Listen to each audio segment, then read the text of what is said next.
Alexa, you're talking a little low today. Can you raise your volume 100%?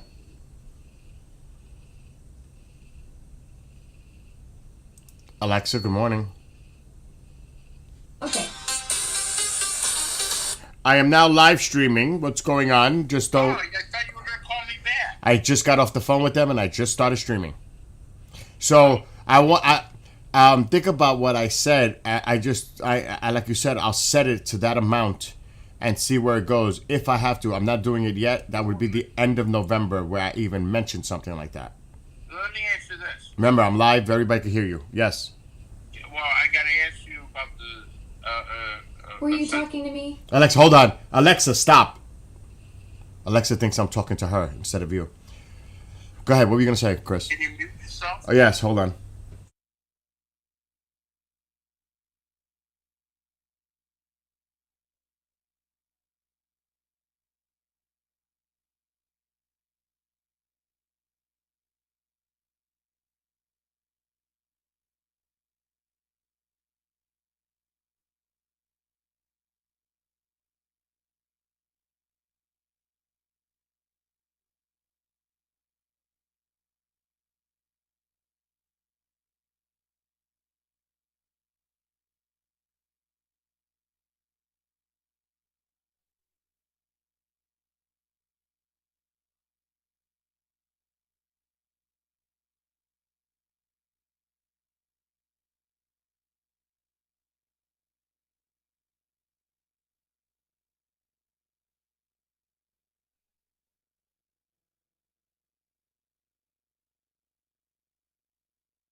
So I'm talking to my dear buddy Chris DePerno.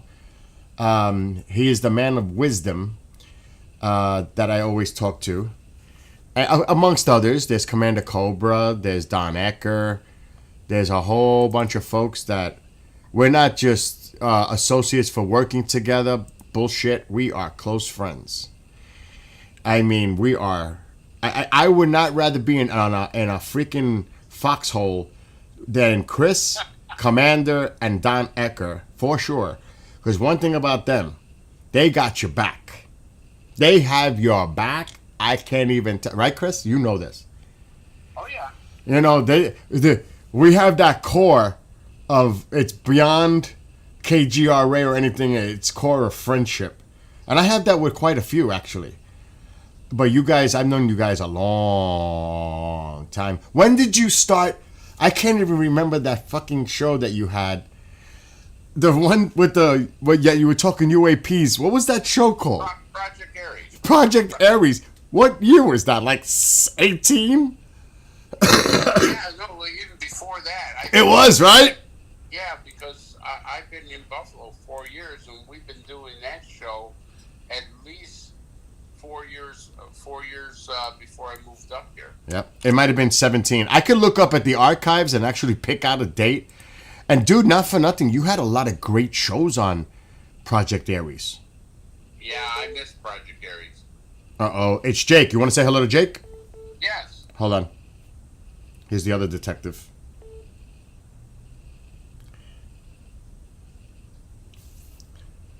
What's going on, Jake? I'm on with Chris. I'm live streaming, so the conversation I'd have to mute if necessary. What's going on? Well, don't worry about it. I just want to know if you heard from John. That's all. Okay. So last week, my mom got sick on Wednesday, but I was thinking of taking her to urgent care, but she felt better. Her sugar was really high. So he had texted me the title like 20 minutes before the show was going to start. And then I told him I can't do it because I might have to take my mom to urgent care. He says, okay, I hope everything works out with mom. So I don't know what's going on for this week, but I would say please find out because it's Monday. I'm not even going to try to do this election thing tomorrow night because it's just, I'm trying to get everything in order here. I'm more worried about what's going to happen on Wednesday than tomorrow night. Okay. You know what I'm saying? We really need to figure out what the heck is going on Wednesday for this show. We need to get the pieces in place, not last minute, like half hour before the show. Yeah, that's why I called you. I know you told me to talk to you on Monday, but I haven't heard from him. So, I'll see if I can... Listen. What the conversation? Talk to Anna. Tell her, because she's the one that lines up a lot of this stuff. Talk to her. You take the role, command chair, and get a show set up. All you got to provide to me is a title, and I will set the stream up. Just let me know who's going to be the guests, and let's go. And if John's out of pocket, it's because he's dealing with stuff. We know that, and he'll understand. But the show must go on. That is the, priority here. The show must go on. Okay. Chris? Okay, I'll reach out to Ed. I heard Chris say something in the background. Yeah, Chris? Jake, and listen, if you're going to do a rerun, you can come on my show, and we're going to be talking about the government shutdown and the SNAP fraud. Okay, you mean Wednesday night? Yes. Wednesday, yeah. We did a whole show about people embezzling money and selling their SNAP food stamps and stuff for money and the whole bit. That's been going. You guys know this. Back in the day, I'm talking like decades ago. I remember going into when I lived in the city into the bodegas, and remember when SNAP wasn't with, I don't know how they do it with a card now, but remember it was that actually looked like phony money, like it was different colors. Yeah, they used to sell it 50 cents on the dollar. Exactly. They used to sell them in the stores. I actually witnessed it, how they would give them cash and give them half of what. And then they stamp and pay. Exactly. So there's always corruption in every avenue of everything. So this is something that needs to be addressed. You're right. But there are still a lot of people out there, like children, elderly, people that do need it to get it. You know what I mean? But we got to get rid of the corruption. That is true. But anyway, I'm gonna mute for a second so nobody hears me on my live stream. But by the way, folks, but wait, stay there, Jake. This is Jake Jacobs. He's a retired detective in Philadelphia. This man is incredible. And of course, Chris is a retired detective in New York. Now, if you guys want to see more about what they do, Jake is a co-host on Search Warrant, which airs Wednesdays at 2 p.m. Eastern on KGRA DB. You can find it on the Rumbler. I have to say it like that because I'm on TikTok. You can find it on TubaView, on Bookface, and on our X. And I'll get into that more. But now I got to mute to the people that are watching because I got to talk to them about something private.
That's a conversation private between me and the hosts.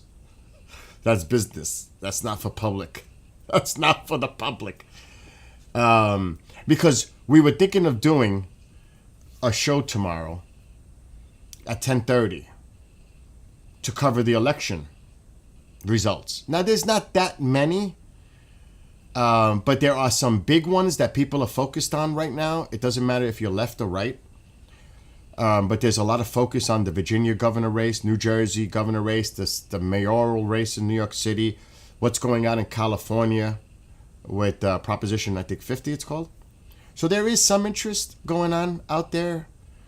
But right now, I have so many things going on.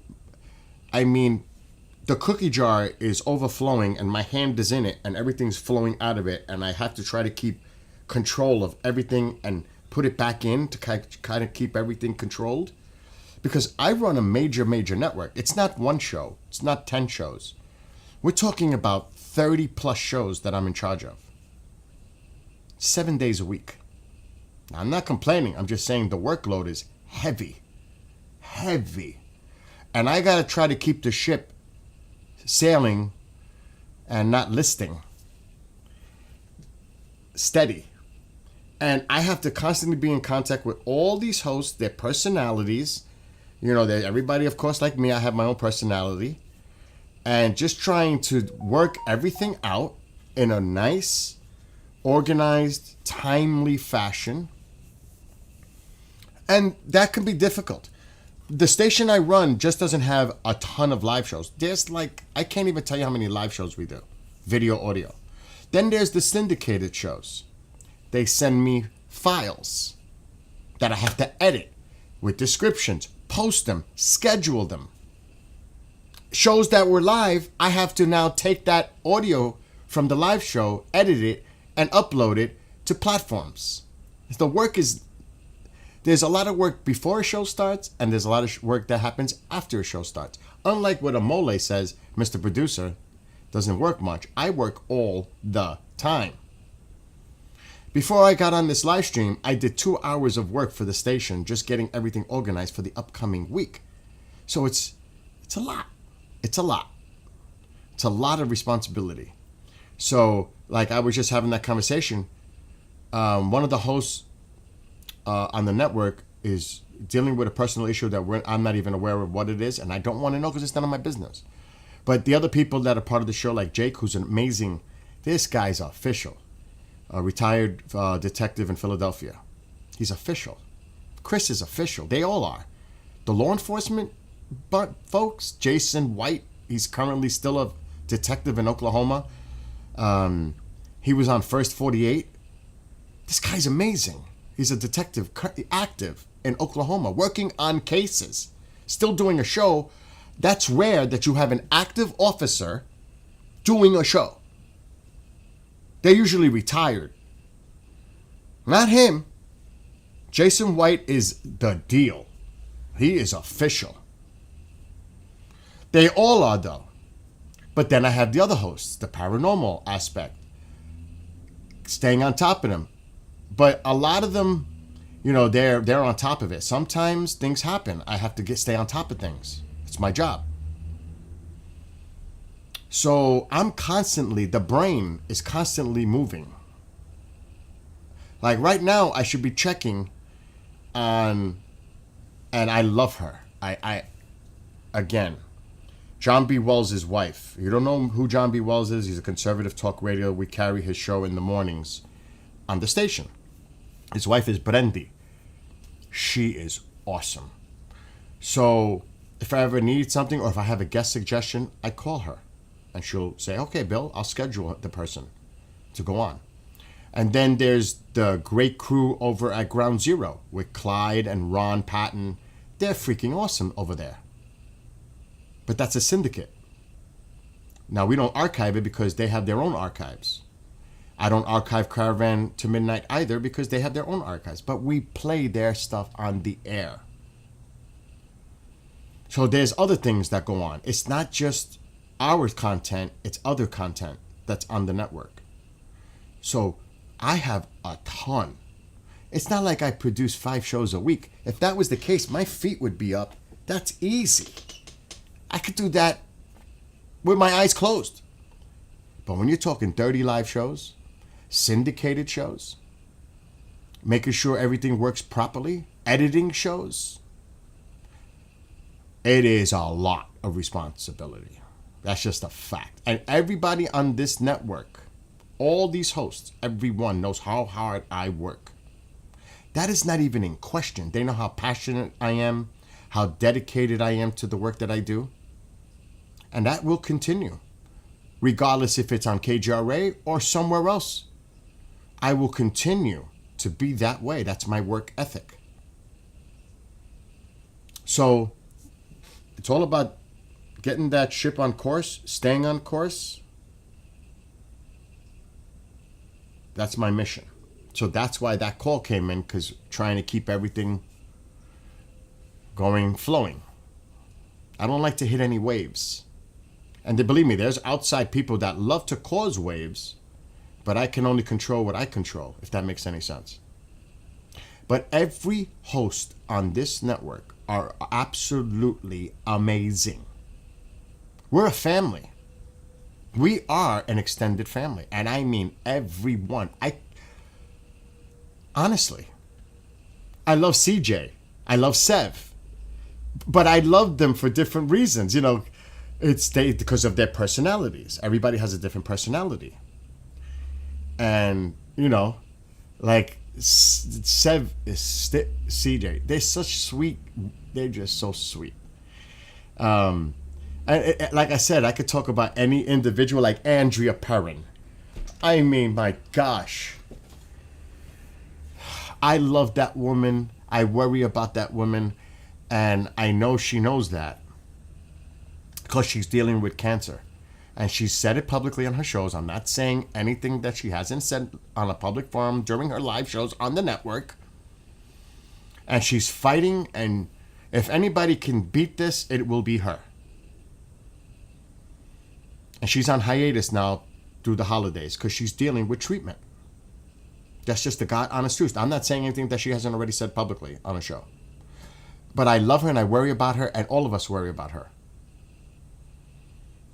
And that's why myself, and there'll be other guest hosts taking her role until she's able to come back. So the other people are going to fill in, like Deb, DeRoos, and others. And I commend them. Jeff is amazing for Soul School. So these are the things that go on in the background. You know, people deal with personal issues. Whether it's medical, financial, whatever it is. People go through stuff. It's part of life. And they know I'm here. But I got to take care of myself too. Everything is useless if I don't sit in this chair.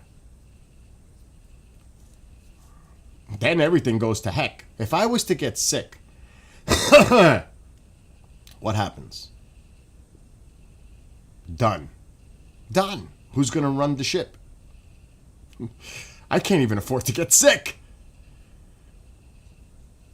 So it's like that. So when people say things like, out of jest, joking around, they have no idea what they're talking about.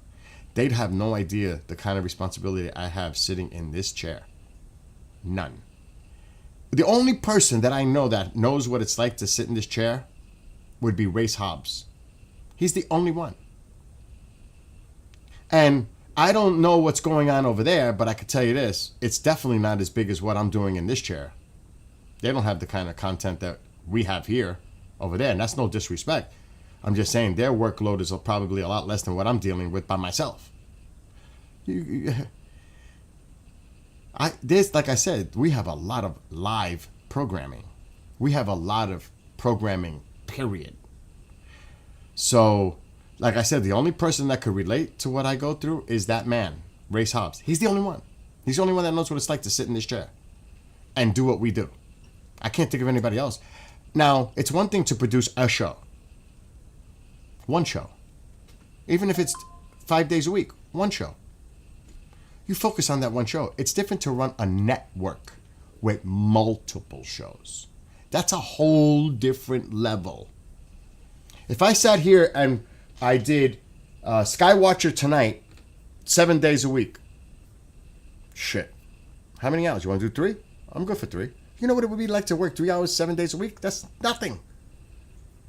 That's so easy for me. There are times I'm doing 5-6 shows a night. Live. A night. And then, on top of that, I'm co-hosting with Chris and John Burroughs doing this 22-chapter series. So now, despite all this work, I've got to focus on doing that show and preparing, because I prepare. I don't just sit back and prepare for that. And that's a totally different thing. So, like I said, my hand is in the cookie jar, but it's overflowing. And it's hard for me to keep everything neat. But I do my best, and they know how I do my best. And sometimes I'm human. I slip, I forget. And right away say, people, understand. Understand. Have some understanding. I'm human. And sometimes I'm slipping. And I'm not saying it happened recently. I'm just saying it could happen because I'm freaking human. I'm not a robot. You know what I'm saying? Not saying that that's happened. It could happen. Like I said, yeah, Mike, I do have a lot of hands in the cook. A lot of. I wish I could clone myself so I could have another one of me sitting next to me. Then it'd be forget it. 2 of me, world domination. But obviously there's only 1. And, you know, when I'm on here, believe it or not, this is my way to get away from it all because I'm not thinking about it. When I'm playing games or talking, music, that takes my mind off of work because everything else is work or what happens here in the house. That's it. So this, and you know, there are people say, oh, I tune into your Facebook and I see you playing games all the time. You fucking better believe that. Because otherwise, I'm working my ass off 7 days a week for this station or taking care of things going on at home with my mom, who's an elderly person, and other things that go on in the house. So you bet your ass off I'm playing games and doing what I want to do, music and sky watching. People don't like it, that's too bad. But that's my way to deal with it. And I know they're joking around. But I'm saying that seriously. Because, you know, I'm not a robot. I'm not exactly a teenager either. You know, time is ticking. But I'm doing my best. That's all I can do. Every day is my best. And I will continue to do that until I no longer can. Which I still got quite a few years. I hope. And pray. Oh my gosh. But, yeah. I'm done with my little rant now. And I know Annie just messaged me, and I hope she's okay. Oh my God. And this phone goes off. You see me when I'm live streaming. This phone is constant. It's constantly going off. Constant.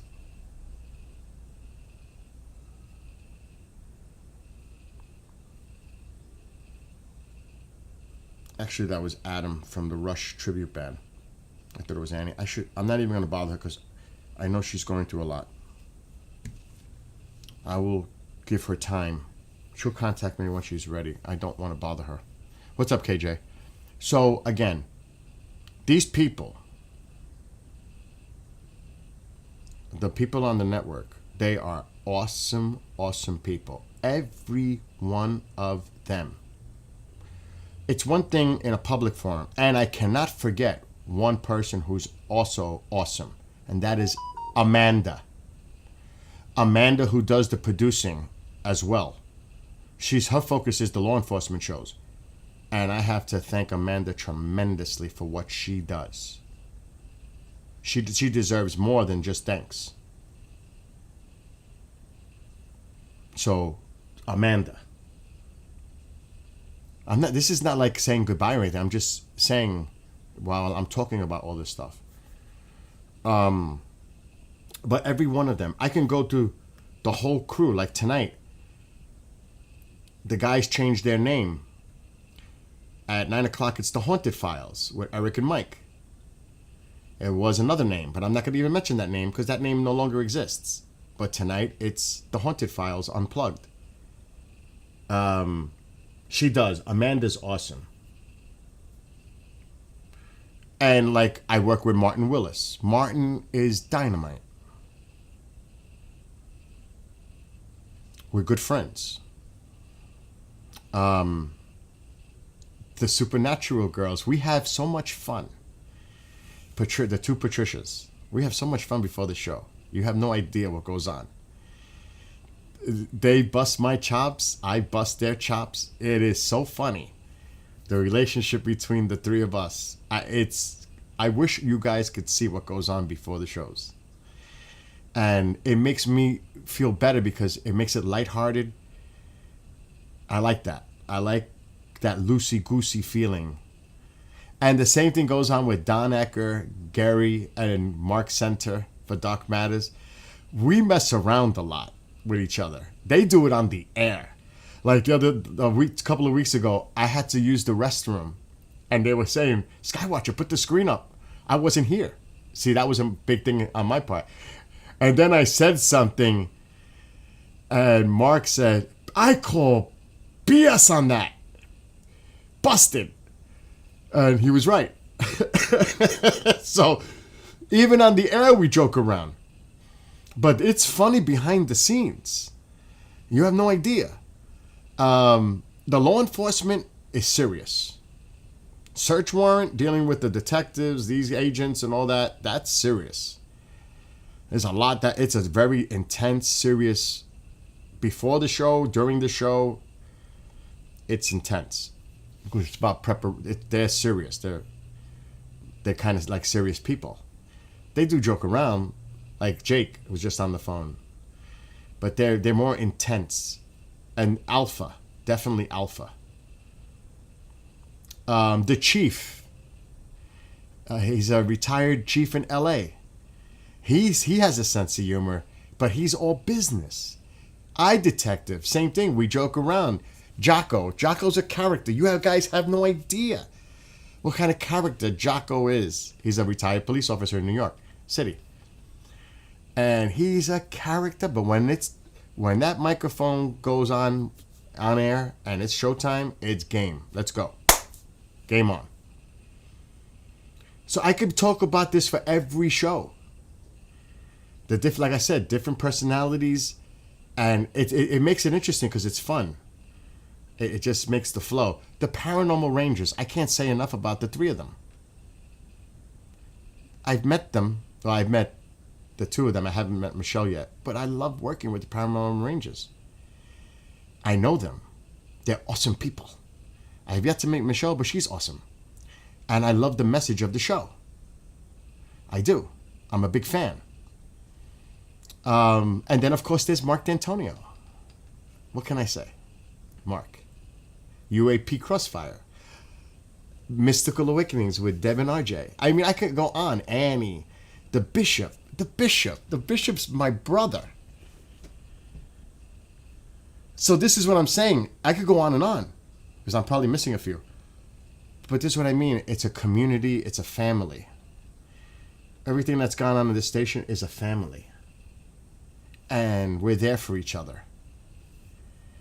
And that's why I keep on keeping on. And I love what I do. And then there's Pine Bush. I'm part of the Pine Bush UFO event every year. That's another thing. So I'm constantly busy.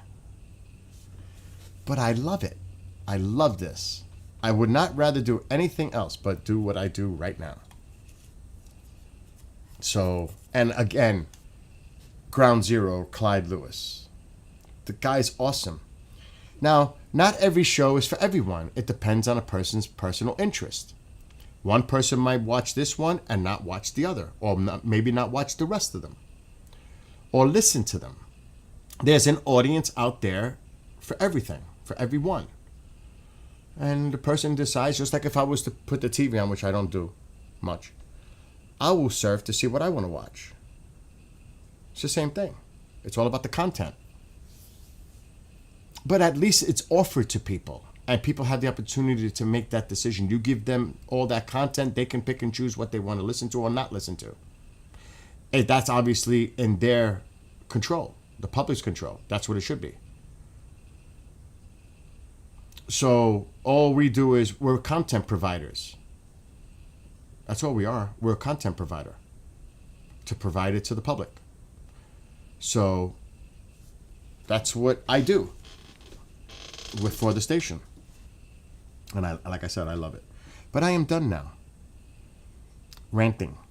It was not really a rant because they called me while I was live streaming and I got into this whole conversation because of them. Which is awesome. But that's why I said you cannot hear certain things when I'm speaking. I have to mute because it's business related with the station. That's not made for the public. So, and look, here comes my brother from another mother now, Bishop Long. He's in chat right now on TikTok. And we are brothers from another mother. And Bishop, I was telling them, like, all the hosts on the station, how I love everyone. It's a community.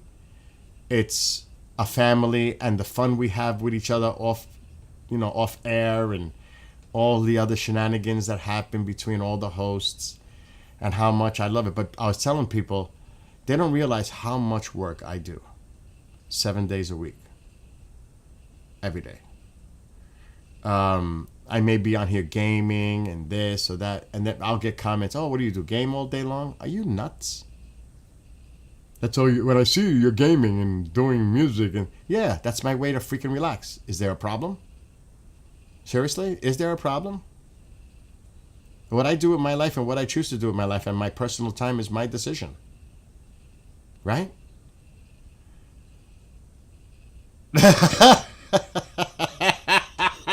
Look what the bishop writes. Oh my God. It's a great community. Just wish we had a harder working Mr. Producer. See, he knows. They know. They know how hard I work and how dedicated and passionate I am. And I love them all. And he'll let me know by Thursday what he's planning to talk about for Friday, because he's busy. See that man right there? I'm surprised he's in the chat. You know why? Because he's always out there helping other people. And his role as a bishop for the church. He's always out there helping other people. He's such a selfless person. Not selfish. Totally opposite. That's the kind of person that man is. And he said the network would be lost without you, my friend. So they all acknowledge that. They know. They know that. And I know how much these hosts put a lot of effort into what they do too. Like, do you know how hard it is for him to do his show every week? Not just his show. He does Bible study and night prayer.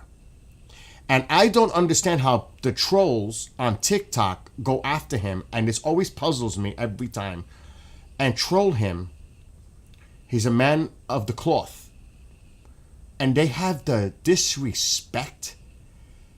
Disrespect. I mean, what does that say about people when you attack a person of faith, of the church?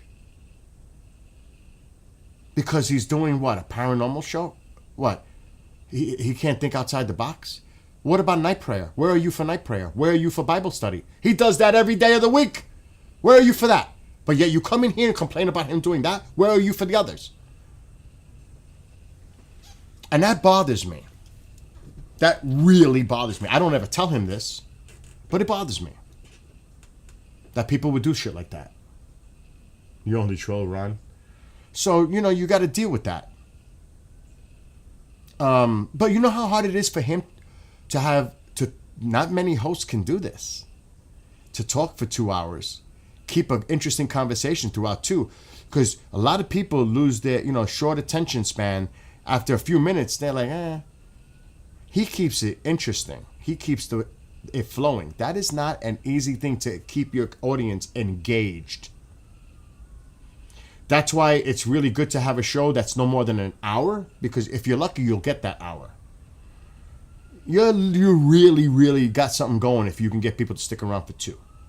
2 hours of anyone's time is a lot of time.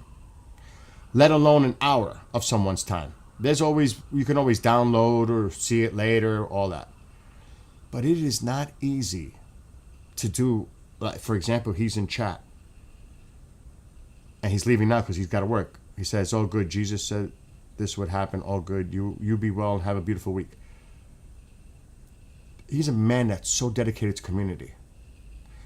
When the pandemic happened, this is a true story. I talked to him privately when it was going on. A lot of the other priests did not want to go to the hospitals in fear of COVID, getting sick. And, the presence of a priest in a hospital is very important to families and patients, especially in a certain point. He did it. He was going all over the community to everywhere so they could at least have a priest there. Can you imagine that? He did that. That's the kind of person he is. He did that for everyone else. He's such a selfless human being. And that's why it bothers me to the core when people go attack him on it's TikTok. They go after him. And it doesn't make sense to me. a person that is full of positive energy, trying to help others, a person of faith, and you go after this person, what does that say about that individual? They need to go pray. They need to ask for forgiveness. And they definitely need to go look at themselves in the mirror. Seriously. That's just my opinion. Is that the way you spend your time? In a negative way like that? Going after a freaking bishop? Oh my gosh. What the heck?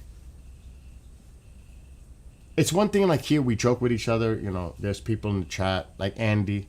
I know Andy a very long time. And we, off screen, we joke back and forth from time to time. You know, we had that moment. You know, there's time for humor. There's time for all that. But there's also a time when you got to look at things objectively and practically and logically and with respect. Though you may not disagree with respect. Not attacking because it's contrary to your own opinion. You go on the offensive and you get into a place where you use some real foul language and rhetoric and demeaning, trying to put the person down, treating them as less than equal, because it's easier to step on someone. So that was a whole conversation about a whole bunch of things. And it is now noon, so I am done with that. So I want to say hello to all those on TikTok and all the other platforms. The bishop started this. It's all his fault. That's not. Look, as a joke, for Halloween, somebody, Eli on TikTok, that comes here sometimes and he watches his show, he found out that the one candy I can't stand is Mary Jane's. That's the one candy I will never eat. So what does Eli tells the bishop? Hey, bishop, guess what Bill doesn't like? This is the candy he doesn't like. So the bishop, as a joke, sends me a bag as a joke of Mary Jane's. They're sealed. You see that? I got to give them away. I should just donate them to the local. I do it all the time for Christmas. Oh my God. What is it called? Where you donate stuff to. Salvation Army. I go in person with Mom. We buy gifts, toys, stuff, wrap them, and we give it to them. Food bank, right now, food, things like that. We do that. Clothing. You have no idea how much clothes I have, and they're in excellent shape. But now I'm losing weight, so I'm giving away a lot of the old clothing, because I'm not planning to gain weight again. So now I'm starting to send stuff out. Food pantries, yes, Mike. And that's the good thing to do. It's the right thing to do. Help others. If you're okay, there's no reason why you can't help someone who's not okay. If you can. That's my own personal opinion on it. And believe me, I've got clothes in black garbage bags ready to be taken to Salvation Army. And they're not clothes I would throw away. If that's the case, I would use them as rags. Or work clothes. To do work around the house, like painting, stuff like that. I gotta have the work clothes. But then there's other clothes that don't fit me no more, like 2 sizes above. Like right now, I have an army jacket. An army jacket. I have to give it away. There's no way it's ever gonna fit me again. And I'm gonna put it, and I'm gonna donate it to Salvation Army. I like to go in person. I want to see who I'm dealing with. I'm not just going to drop it off in one of these boxes. They have them all over the place where you could drop clothing in. I don't know if you have them where you are. But it's like a big bin where you could put clothing in. Shoes, clothing, things like that. So You think I'm going to give somebody something that's like a rag? I'm going to give them quality stuff so they'll wear it.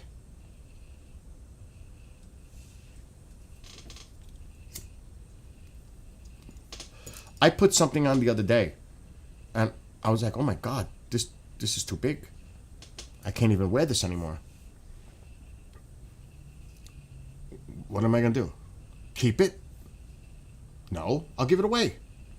I couldn't believe it. I put something on and I was like, this thing is ridiculous. It doesn't fit me in no way. Because that's when I was 70, 80 pounds more.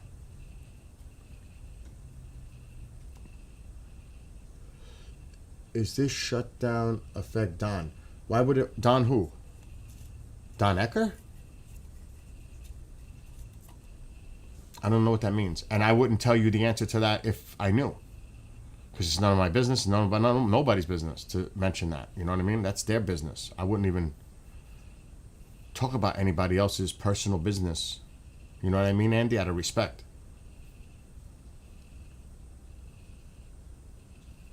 Ate cream cakes. Oh my God. So, you know, that's just the way we are.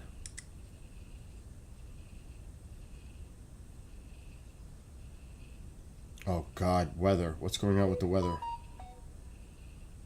Rain this evening. And like I said, I've got other things to be concerned about. Here. I'm always busy. Never stopping.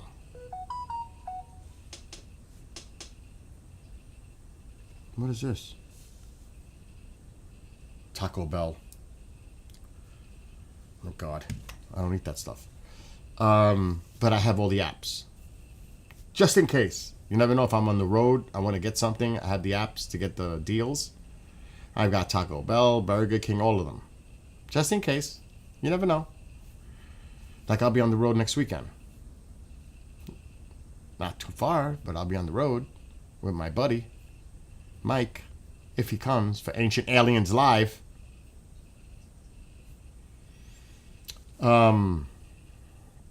But like right now, I gotta close that pool down. I just redid my deck, repaired it. I got the leaves I gotta deal with on the property. I've got my neighbor's property that I'm in charge of that I gotta take care of. I've gotta take care of Mom. I've gotta take care of the dog, the 2 cats out there, myself, station, everything else. So my hands are very full. I went to get my medication this morning. It won't be there till tomorrow.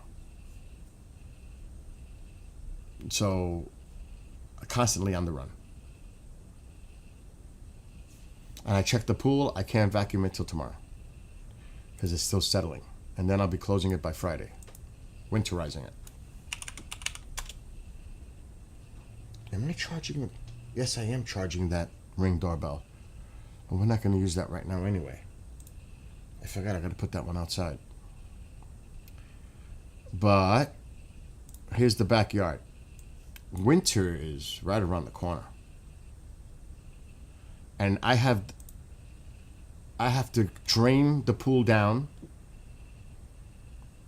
And then I have to... Why is this doing this clock shit?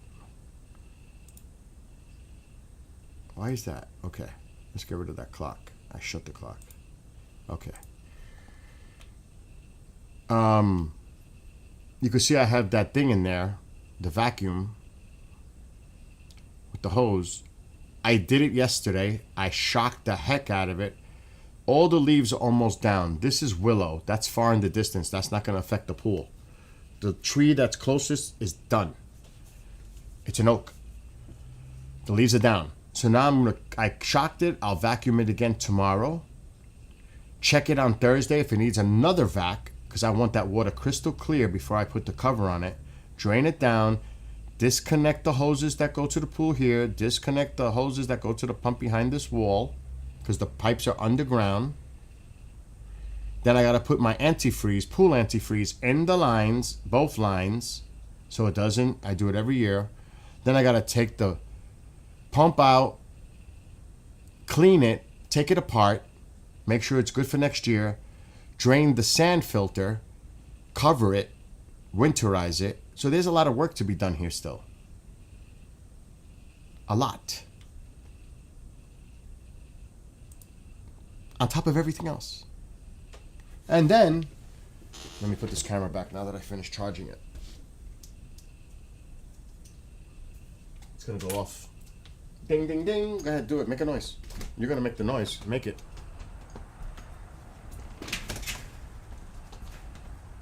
Surprised it didn't make the noise. There it is. Motion. I have 3 rings, 8 blinks. This whole house is under surveillance. Every inch of the property. So there's the front. I gotta clean all those leaves. I just fixed the deck. I repaired it. I redid the grouting. Why is this not fitting the screen properly? All right, let's try that. Fit to screen. Transform. Fit to screen. There we go. So, see the deck? I redid the grout, which is not grout, it's mortar for outdoor. I redid the front, tiles, the sides. That deck is redone because winter's coming. I did that last week. So that's done. I don't have to worry about the deck with snow and ice and ruining my tiles and all that. That's very important because if there's any cracks and water gets in, it's done. So I have to make sure it's and I'm going to check it again so I'm not sure that, you know, all the cracks were covered. Which, if I went outside, I can actually do a visual right now, and it looks very good. Oh, that looks great.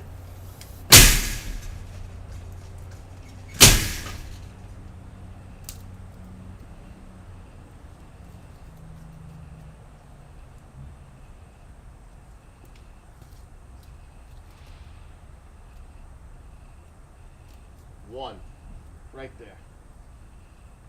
One right there.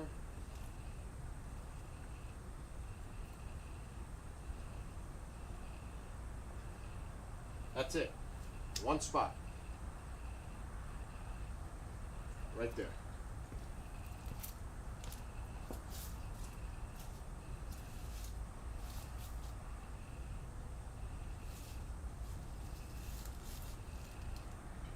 Excellent. Excellent.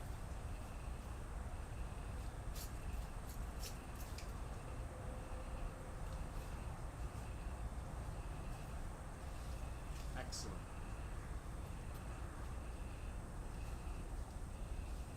That's it. Just that one spot. Right here. Right there. That's it. One spot. 2 spots. Here and here. And here.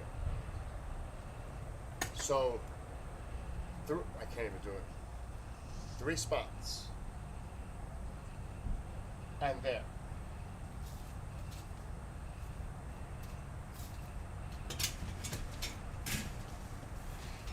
And there. There are 4 little spots that I gotta touch up with the mortar grout. It's outdoor. That takes me 10 minutes to fix. Now it's gonna rain tonight, so I won't touch it today. But that's another little project. That's what I'm talking about. What happened, Andy? Wow, that's not good. So, like, I can't do it today because it's gonna rain tonight. That has to dry thoroughly before I can scrape it and clean it. It's very small spots. There's 4 of them. I found 4 that I got to regrout. But that takes 10 minutes. I did the whole thing already. Completely. So, and the lights, you know, all the Christmas lights are up outside. That's more work.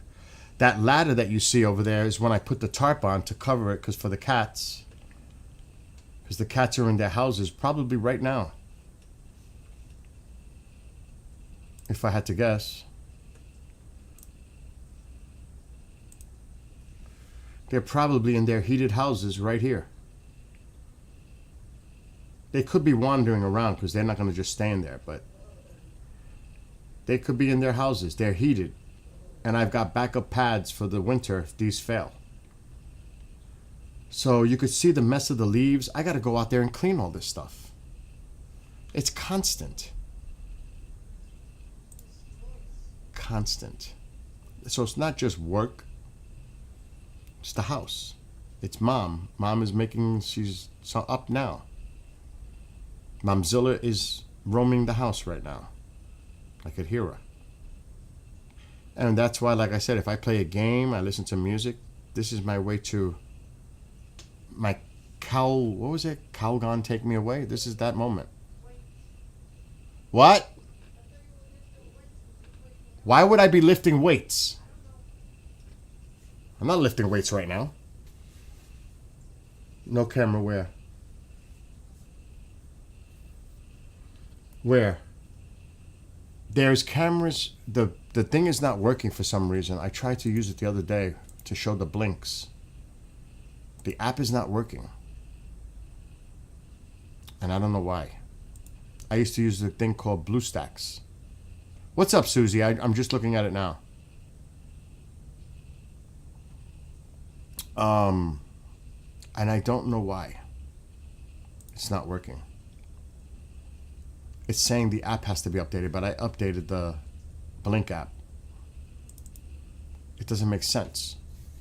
Let me try to see if it works. And I actually should see if my cameras are working.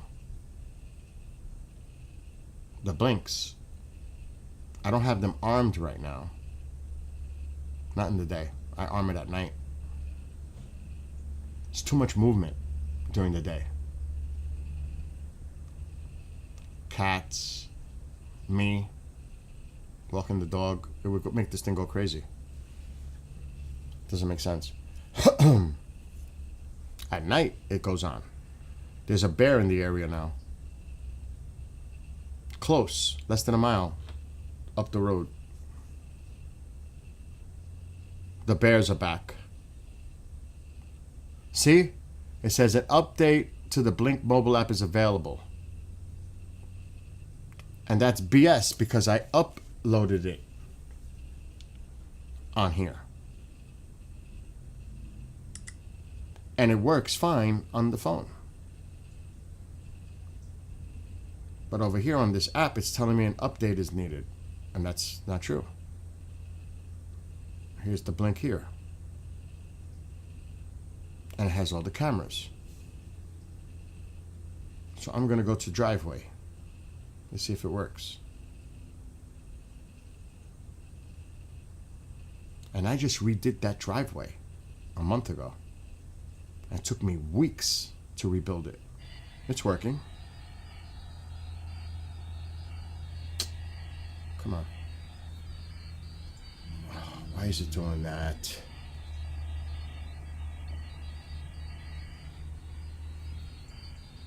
It's going to say, so there's the driveway. Oh, it's saying continue. So there's the driveway right there. I got the Blink on the driveway. See? So it's working on here. It's not working on this thing here. Like if I got to check the shed. I know that was a problem a few weeks ago. The shed cam. There's 8 Blinks out there. 8.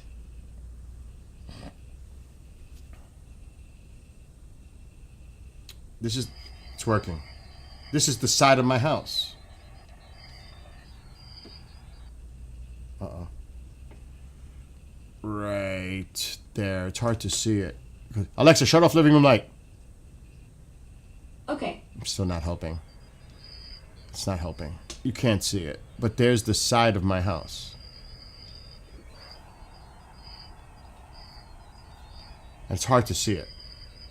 But that's from my shed looking at the side property. you kind of could see it. So I've got cameras everywhere. Let me see the garage. This thing is trash. It's not working no more. I used to be able...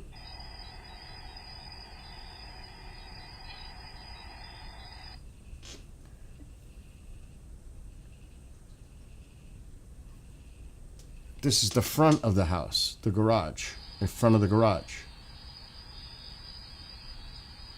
The driveway's to the left. So there's cameras for every angle. There's 8 of those and 3 rings. So I have 11 cameras outside. 11.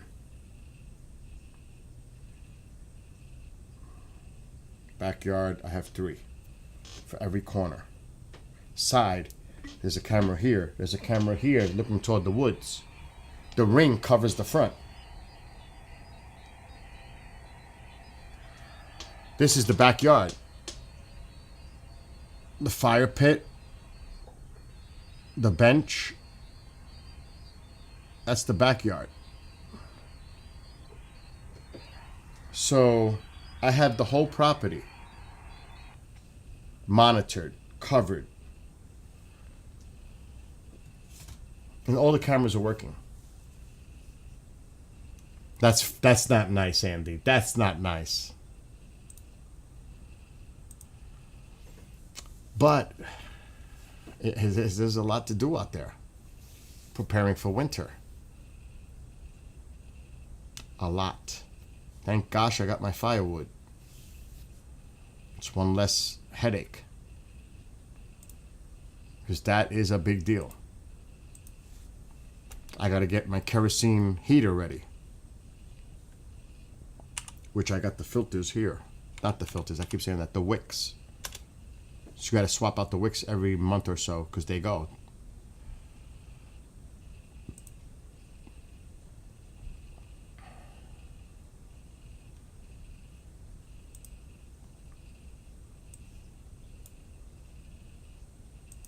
And you can't really see it. But the firewood is piled from here all the way, double stack, to here. But you can't see it because of this. But there is wood, and I'm actually going to grab some because I don't have any. I'm going to do that right now. I got to get some wood for tonight. Alexa, what's the temperature for tonight? Tonight's temperature will range from 47 to 54 degrees. Because the rain is coming. It's going to be a little warmer. It's not raining now, but there's a chance of rain later. The first significant chance of rain is tonight at 6 p.m. with a 44% chance. Well, I'm getting wood.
I'm getting wood.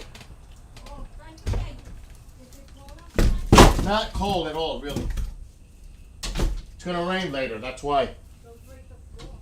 Oh my God, I put it on stones. It's not gonna break the floor. So at least I got my wood. But that's covered really good. That's a heavy, heavy duty tarp. It's not a cheap tarp. So it doesn't get wet. My wood stays dry. It's not a cheap tarp. That wood stays dry. which is great. So little things like that. Andy, I know where you're going with that. I know where you're going. I'm not gonna even be baited with that one. I hope you're feeling okay, because I know, you know.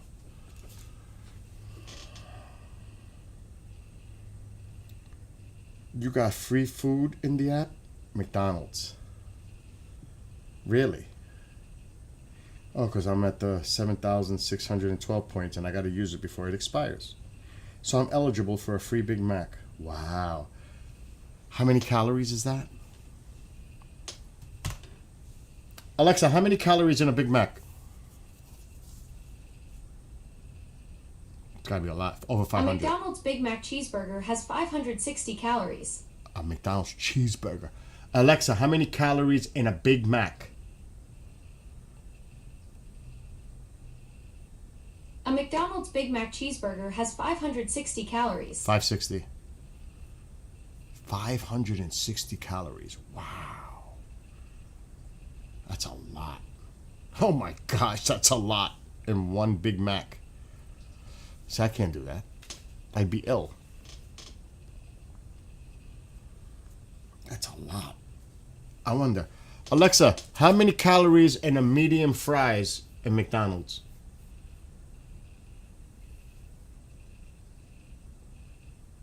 A medium order of McDonald's fries has 337 calories. So if I was to eat a Big Mac and a medium fries, it's close to 1,000 calories?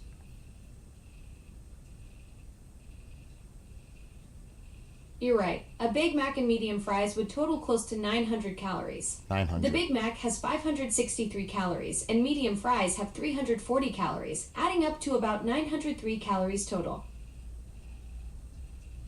That's cray-cray. That's a waste. Right? McDonald's doesn't mess around when it comes to packing calories into their classics. That combo could fuel a pretty solid workout, though. Alexa, stop. So you think I'm gonna waste, and then I won't be able to eat all day? That's not gonna. Will it fill me? Yeah, because I don't have a big appetite anymore. But you think I want to waste 1,000 calories like that? When I can do much more productive use of 1,000 calories? That's a waste to me of 1,000 calories. A fries and a Big Mac. Like right now, I could make oatmeal or an omelet, and I'd be full for 2/3 less. Maybe 350 total by making something right now instead of that, and I'd be full for the rest of the day because I have not had anything to eat yet. But that just goes to tell you how I lost 70 something pounds. It's because of exercising and dieting and eating right. That's a big one. It's a big one.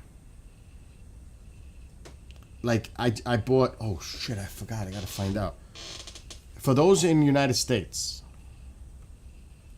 and I'm not gonna put the website up because I get in trouble on TikTok, but the sale is still going on.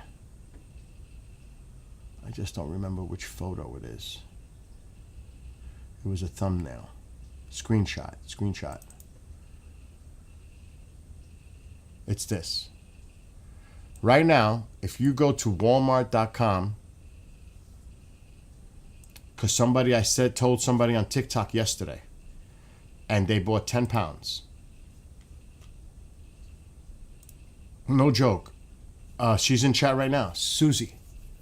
She bought 10 pounds on a delivery only. It's only online order only. They have the 93% lean. She's buying more today. She just said it. I ordered 8 pounds. So I don't know if it's going to come, though. I'm waiting to find out if they're going to tell me. But I did do a backup for 90% lean, just in case. And it's actually on sale, too, for a little less. I need something. For the 93% lean ground beef, If you go to Walmart, she's saying it right now. She bought it yesterday. She's buying more today. The sale. On Walmart.com in the United States. Don't forget, it's a limited time. Online purchase, you save $1.50 for 93% lean ground beef. It goes for $8.97 a pound regular price. If you walk into the store, you're paying $8.97. But if you order it online, you're paying $7.47 right now. It's only online, so it's either a pickup or a delivery option.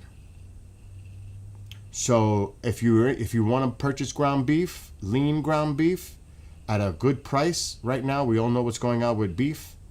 This is an opportunity. I'm taking advantage of the opportunity. She's buying like 20 pounds in the last 2 days.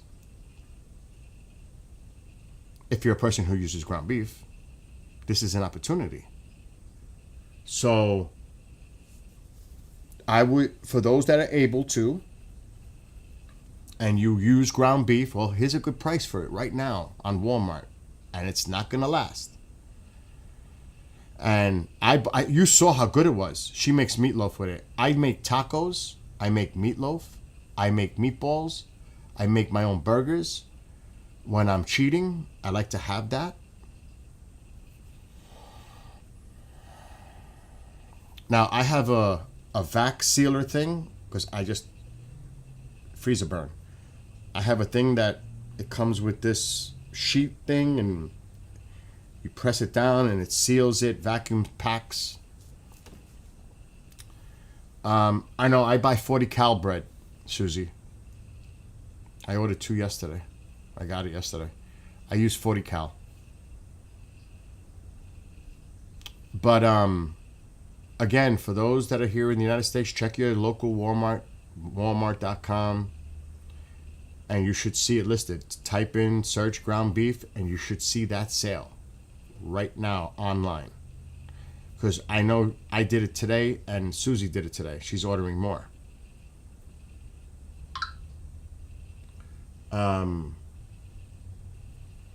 Oh yeah, that's true. That's true that you say that. I mentioned McDonald's and I got a notification about having a free Big Mac.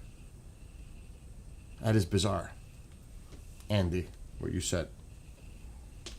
Which is true. Because that did really just happen.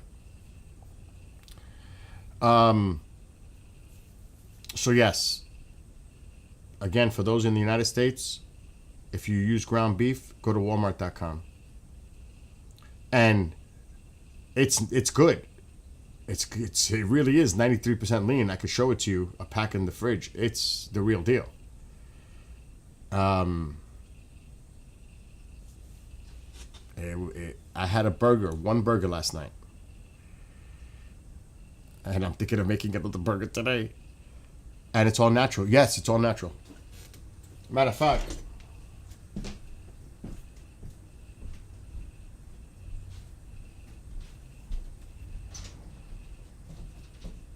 wow, it's cold on this side. What is it, man? I'm talking.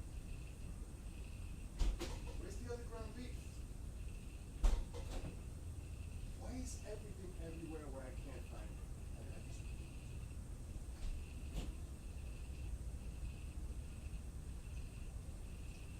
A what? Wait a minute. I'm not freaking out. I'm not freaking out because I know I bought 2. What is it, bro? What is it? Yeah? Uh-huh. There is none there now. I can't find.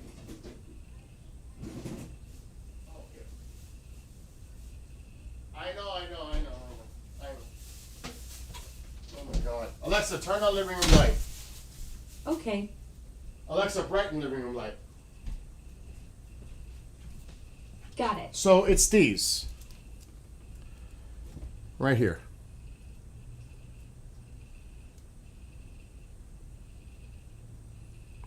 This is the ones you'll get. They're pound packages, but it's 93% lean, all natural. This is what's on sale right now on Walmart.com for $7.47 a pound. It goes for $9 in the store. $9 a pound for ground beef, 93% lean. That's the price right now, and that's Walmart. You go to another supermarket, it might be 10.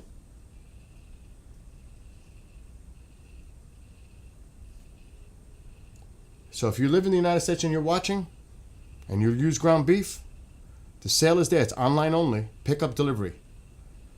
Buy it. Buy it in bulk. Buy a few. If you can. And if you use it.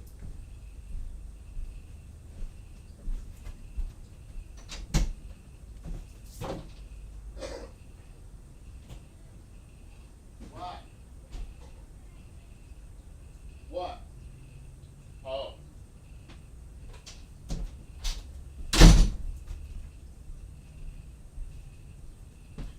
Because I don't know. Alexa, shut off living room light. I don't know how long that sale's gonna last. Okay. No, I agree, Susie, what you're saying. First of all, it's good to hunt for whatever sales you can get these days, right? And that's what I do. I hunt around. And like, I buy these I don't have one near me. I buy the Diet Dr. Thunders. It's like because I love that sort of Dr. Pepper. I love Dr. Pepper. So I buy Diet Dr. Thunder. That's the bootleg version, Walmart. Online, for 2 liter, online only, it's $1. In store, it's $1.22. Everything adds up because everything's higher. Even a loaf of bread is higher. It's crazy. Because I do a lot of shopping. Feed. I'm sure everybody else does too. But if you notice, it doesn't have to be like it increased by 50%. But you keep adding up all these percentages of things going higher, which everything is. It adds up at the end, at that register, when your bill is $20, $40, $50 more than it used to be. How many times you go food shopping a month? That shit adds up. Just on food. So I tend to shop around. What's going on? I wish we had a Save-A-Lot here. We used to have Save-A-Lot in Florida. So again, like, oh my God. Olive oil. I use olive oil. That shit is ridiculous now. Balsamic vinegar. I'm like, I used to spend, what the hell's going on? Because there's the tariffs. Italy. Even they got hit. Shit is higher. Forget it, let's not even talk about coffee.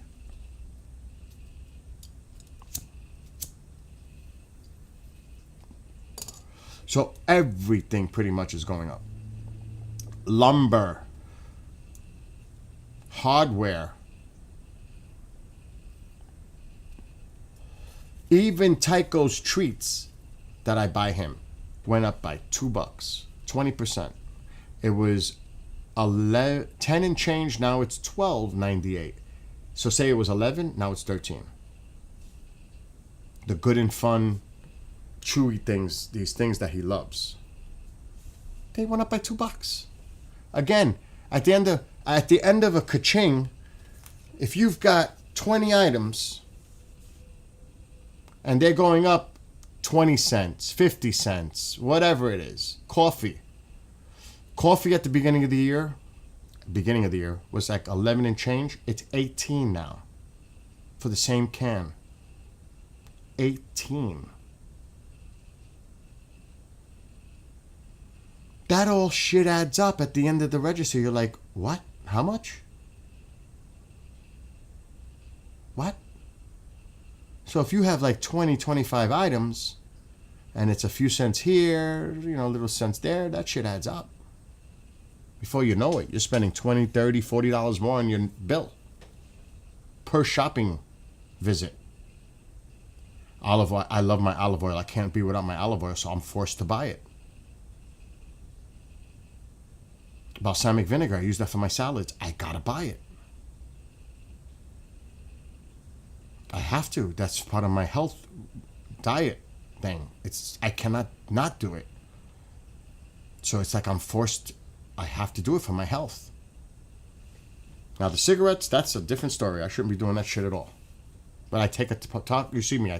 People think I smoke a lot. I don't. I do the same cigarette, and it lasts me like 3-4 hours because I take a toke and put it out. They think I probably smoke a lot, but I don't. I shouldn't be smoking at all, but that's a whole story for itself. I can keep going and picking apart things. Produce. I couldn't believe it. You were here yesterday, Susie. A freaking head of lettuce is $2.50. $2.57. I'm like, what the hell happened to lettuce? $2.50 for a head of lettuce? Oh my gosh. That's crazy. For a head of lettuce, $2.50. Actually, let me get the right price. I want to see. I had to buy it because I like it on my hamburger and the tomatoes. But the produce is going up. Everything's going up. It has been going up now for a few months, actually. Lettuce. I can't believe it. I used to spend less than $1.50 for a head of lettuce. $2.57. $2.57 for a head of lettuce. What? That's up by $1 from earlier in the year. $1. It went up by like 30%. More than that. That's crazy. It actually went up by like 50, 60%. I wonder why. It is so nutty. Oh, another one that went crazy high because I bought it 2 days ago. Honey. Oh my gosh, how expensive honey got. Because I like it with my tea. I'm in the tea season now. I'm going to lay off the coffee a little bit, even though I have a nice fresh pot going. Check this out. Check this out. You're not going to believe it.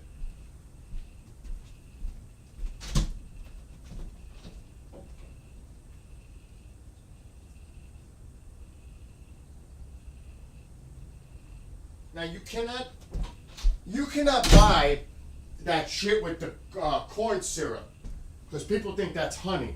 That is the worst thing you could buy is that corn syrup garbage. This is raw, 100% honey. Guess how much this little thing of honey cost? $7 for this little thing of honey. $7. I was like, am I seeing that right? Is that right? This used to be $4 and change for a little one. It's $7 for honey.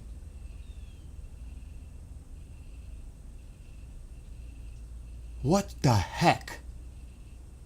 So when you start shopping and you start picking the other things and you start making a notice, there are some things that stay basically the same price, like seasonings don't go up much. Alcohol. Maybe if it's coming from Mexico or somewhere else, you might see it go up by $1. Like for a box, like a 12-pack, it'll go maybe $1. Those are little noticeable ones if you're, But my gosh, the things like this. Oh my God. And I'm sure people are paying attention to that. People are noticing. How could you not? Whoever's doing the household shopping has to be noticing what's going on. Yes, vanilla extract, pure, not the imitation, has gone up. You're right, because I use that for cooking. Not the cheap stuff, not the imitation, the pure extract has gone up. Again, it depends on what you're shopping on. You'll notice the price changes. I couldn't believe it. A loaf of bread, $4. A loaf of bread, $4? Now, I'm not talking about white bread, wheat bread, because I don't eat that stuff. I buy either the 40 cal or the whole grain. That shit is so expensive now.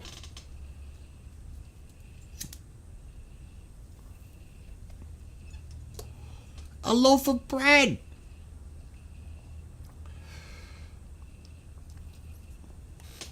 Oh my God. I can't imagine what people are going to do for the holidays. Some people, not everyone. To struggle to put a meal on the table. I'm going to go back to Walmart. A turkey should not be over $1 a pound. Really, it shouldn't be. I don't care if it's Butterball. I don't care if it's shit what it is. If you shop for the prices. I'm just going to go to whole turkey. I want to see what they're charging right now. Milk has gone up too. Everything's gone up. What am I saying? Everything. At least here. See? Butterballs are good. I said that. They're at 97 cents a pound. That's good. The Shady Brook is 84 cents a pound. So see, turkey's not so much affected. Right now. But where did the turkeys come from? So you see, you got to look, and it depends how it affects. But turkeys are good. They're right there. They're good. But it's the other stuff. Now, definitely eggs have gone down from last year. Because I was paying near 20 for a carton of 60. It's 10 now. That's good. So eggs have definitely, maybe that might be the only thing. Everybody was complaining about eggs. Well, complain about everything else now. You could say your eggs are cheaper, but everything else isn't. So you complain about eggs, but now what are you complaining about? Everything else? Your eggs are fine. What about everything else? It's a joke. It really is a joke.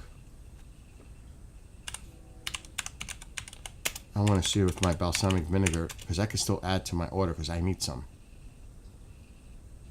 This is crazy. Oh my, it's $4.62 now for a 16-ounce bottle. I was paying $3 and change because I use it all the time. For a little bottle, it's $4. For an 8.5, and this is Great Value brand. This is a store brand, and it's still $4 for a little bottle of balsamic vinegar. Oh my God. Where does it come from? Doesn't come from here. It's imported. Let's try olive oil. Oh, I'm afraid to look. I was paying $34 and change at the beginning of the year for 100 pure virgin olive oil. I bet you it's over 40 now. Because I always buy bulk. I buy a lot. I'm a little scared. See? Not bad. It's on sale right now. It's on sale right now. $33.82 for the Great Value olive oil, extra virgin olive oil. Right now, that's the price I was paying. That's excellent. That's exactly the same bottle I'm using right now. I don't know if I have the other brand, Pompeii. I don't know. Let me see. See how much I had left.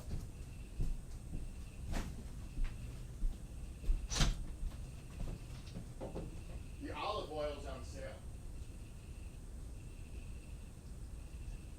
Yeah. So, yep. Even this one's on sale right now for $33. And I have like a little more than half left of this olive oil.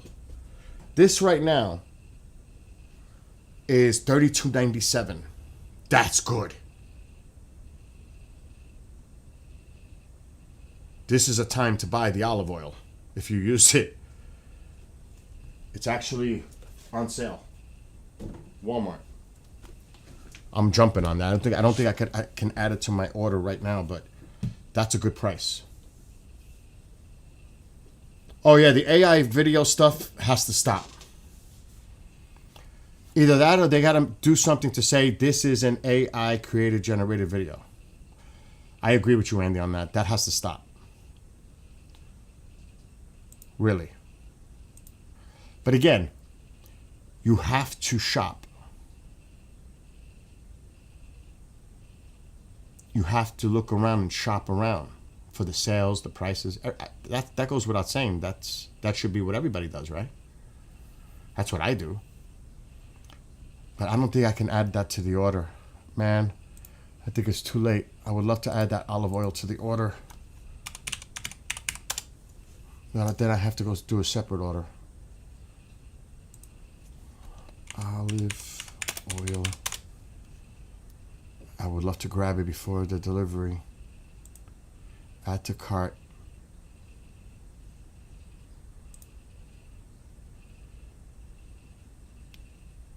Too late. Order within. I can't add it to the existing order. I'll wait. It should be on sale all week. I blew it.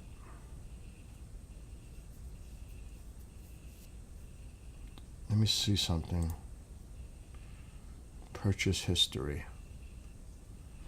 I got that ground beef coming. Yeah, it's sealed. Preparing. They're preparing the order right now.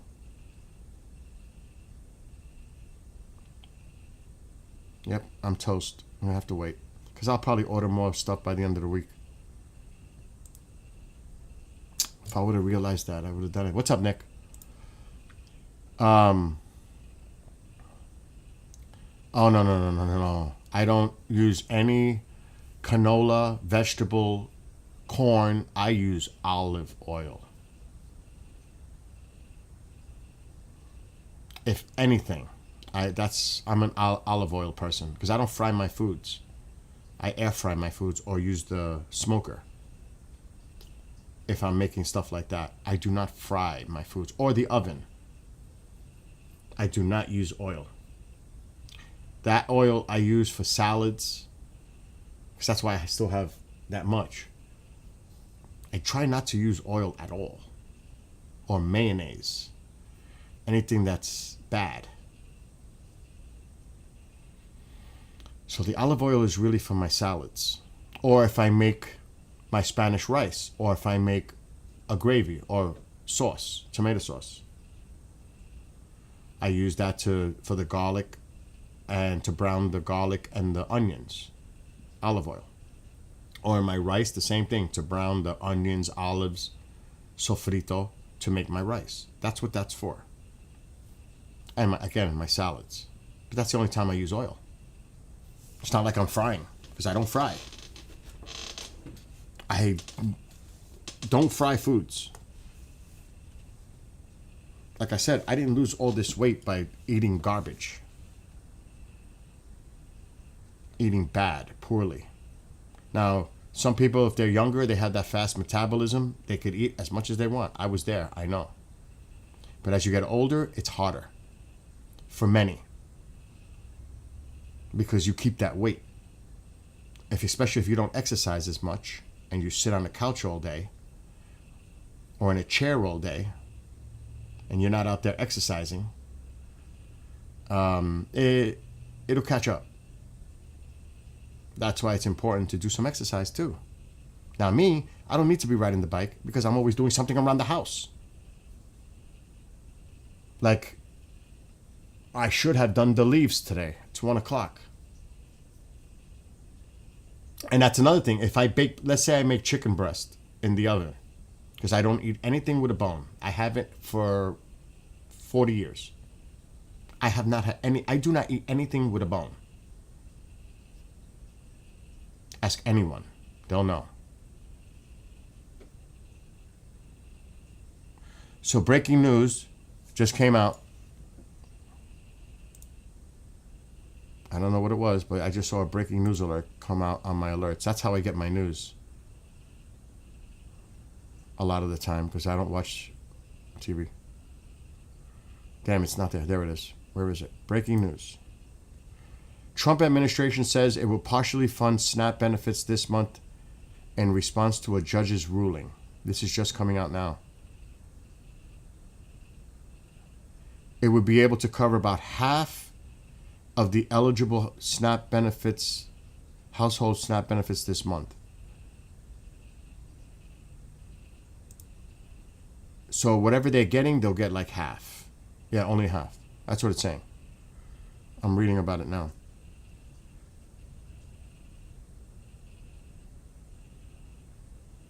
They're going to use all of the $4.65 billion in contingency funds, which would cover about half of each eligible household's benefits this month.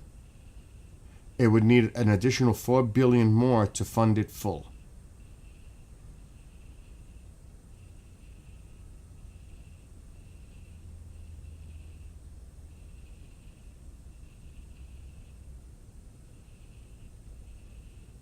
So there it is. That's the news that's just breaking. So those people that, and yes, there's a lot of talk about the corruption. Every time something like this happens, they spin it to corruption. But this, and you know what the funny thing is? This corruption talk has been going on for decades. And it is true. There is.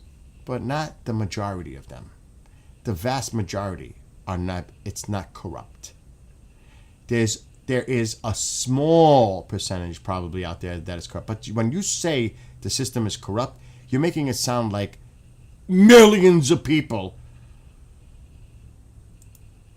And that's how they get you.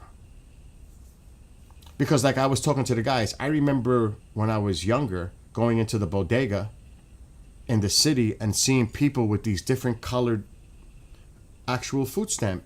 It looked like paper money. They were different colors representing a different number. And they would be doing some scamming with those. That was definite. But it was happening 40 years ago, so it wasn't corrupt back then? Oh, so all of a sudden now it's corrupt. Because it's a topic politically. It's a hot topic. But it's been like that for a long time. It needs to be fixed. Obviously, you need to find that. It's just like the Social Security argument. There are people that are unalived that are still collecting people's unalived. They're doing it now with the SNAP. It's the same thing. Of course there's that goes on out there. They just got to figure it out and find out who it is. So, now they're trying to say the whole program is broken and corrupt. No, it's not. No, it is not. It's up to you to figure out who are the ones that are undermining and scamming and fraudulently collecting. That's your job. Don't you do better tracking? The states are doing better tracking, or the cities? They're the ones that need to be. Don't try to say that millions of people are collecting it fraudulently, because that is a lie. And don't say that it's illegals and all that. Give me a freaking break. Stop it. Stop it. But you'll hear that because it's political. The reality is different. The political spin gives you an alternative universe view. But the vast majority are children affected by it, by that SNAP. Because I was looking into it. The elderly, The disabled. What did they fake their disability? They fake their age? What about the children? Now, don't get me wrong. There are probably healthy people out there that are collecting it, and that's the ones. Why are they? They should be out there working. But there are people that are, but still, there are people that are working out there that are making minimum wage, that can't afford to pay their rents. They're barely surviving. They're trying. And they need a little assistance to keep them above. So there's different circumstances for so different many scenarios. Not everybody has the same thing, right? But otherwise, you would hear a whole different spin on it. So it's based on the individual case, which that's up to social services, because they're the ones that they have to probably go through, right? Some kind of a social service or human resources department. Are their cases not evaluated through this process, or is it they're just given food stamps instantly and it's okay? Do these people not go through some kind of a process, application, or they just get it the way they make it sound? Or do they do backgrounds and see who qualifies for them? And they have to verify the qualifications. This political bullshit is nonsense. It is. Because I'm sure they do what they need to do to make sure that people are qualified to receive them.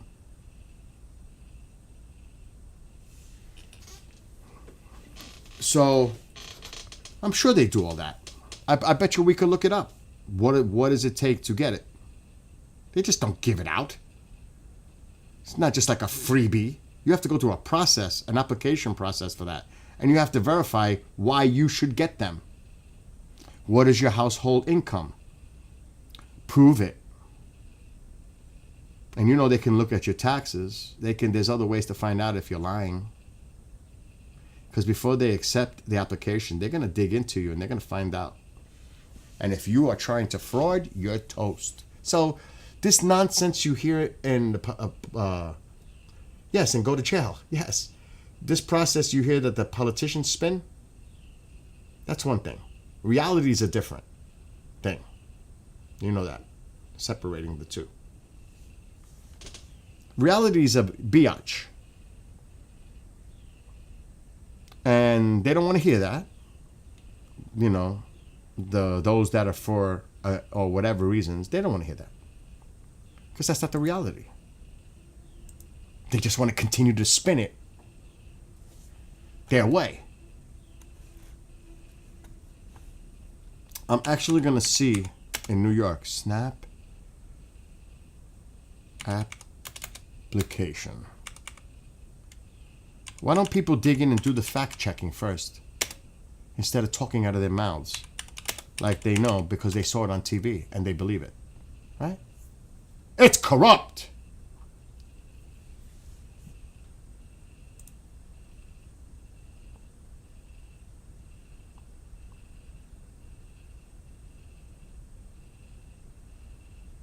Eligibility. There's eligibility. Who is eligible? Family size, it goes numbers. 1. Look at this.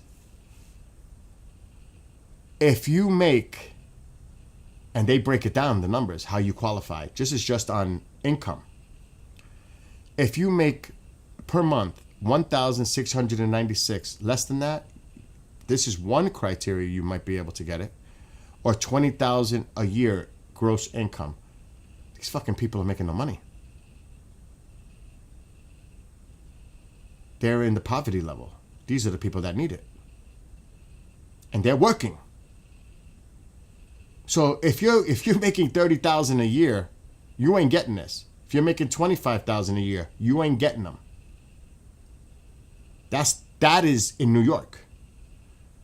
If you make 20,400 a year, you ain't getting them. And that's not a lot of money per year. Oh my God. So what are they talking about? What are they talking about? A family size of 4, if you make over $41,800, you're not getting them per year. Break down that number. What is 48,000? Not 48,000. Yeah, no, 42,000. How much does that come to? There's 52 weeks in a year. You have to be making less than 1,000. How much? 3,000 something per month for a household of 4. So the numbers are there. Not everybody gets free food stamps or whatever they call it, SNAP. There are income, and then there's age. The one I just read you was 60 years and older. For people that are not disabled, for no members that are 60 years or over, the numbers go up for healthy people. See, this is what people don't see in the news and the media. They think it's just a freebie give out. No. You got to fit criteria, folks. No, it doesn't work that way. One person. Income guidelines for households with earned income. No member in the family or the person 60 years or older or disabled. In 1 month's income, it has to be under $1,957. So if they're making $2,000 a month, they don't get food stamps. That's $500 a week. They don't get it. Now, are people scamming it somehow, some way? And you go to jail, fraud. What if I have savings? Most households who are applying for SNAP no longer have to pass a savings resource test. Check your other eligibility. It's the Department of Social Services. So I was wrong that I said Social Services. It's the Department of Social Services that does it.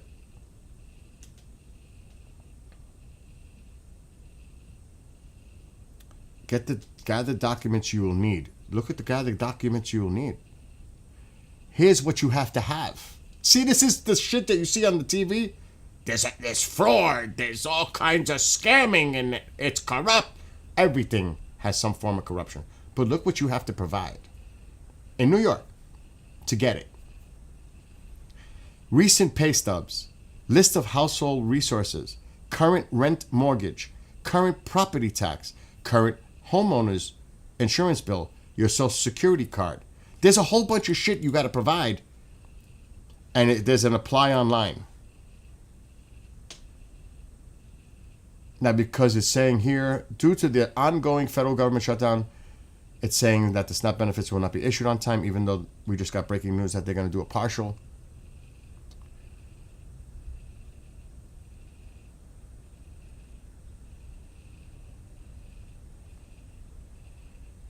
So right now, you can't even apply? Oh, shit. You got to create an account. NewYork.gov ID. See, you have to verify with a license and everything who you are. Dude, yes. the water ran out. What water? The water. What water? House water. What are you talking about? It's not running, bro. What? But gracefully, it stopped running when I finished taking a shower. I even opened the sink to see if it's not even running. Oh, fuck me. I got to go check the water. That's impossible. Let me go to the garage. I'll be back. He's saying the water stopped. I think I might know what that is. Could be the filter needs to be changed. The water stopped.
think I fixed it.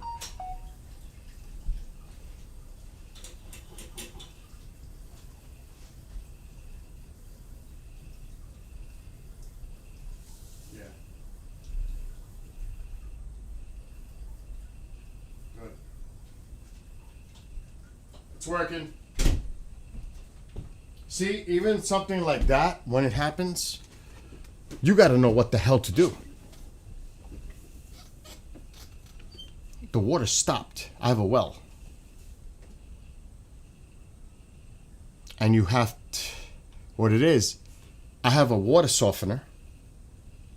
And then I've got filters before the water gets into the house. I have these big filters. And if they get clogged, and I haven't changed them, I totally forgot. If they get clogged up, the water stops. So I had to swap out the filters, put new ones in.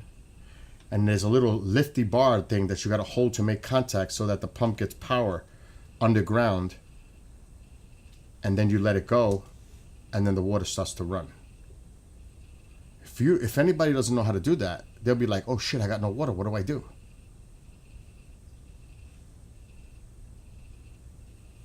But it's on. I changed the filter, so now the water's clean. Coming into the house to drink, to use. I have multiple filters. Because that's the way I am. I like to have filters. But I was like, oh shit. No water. But anyway, getting back to this. In order to even access this, you have to create an account, probably prove everything, all your personal information right here to even get into the site. And then you got to apply for SNAP. It's a process. They review it. You got to send in pay stubs, rent, all that. And then they'll let you know if you qualify or not. So it's not just like a free give me. And it's not, you know, there's a process, obviously, to get SNAP or not. And if you do fraud, you're going to jail. So it's a big background check. A valid license. All kinds of stuff. So what you hear on the news and the media, it's corrupt, it's this. Well, why don't you try to apply and see how corrupt it is?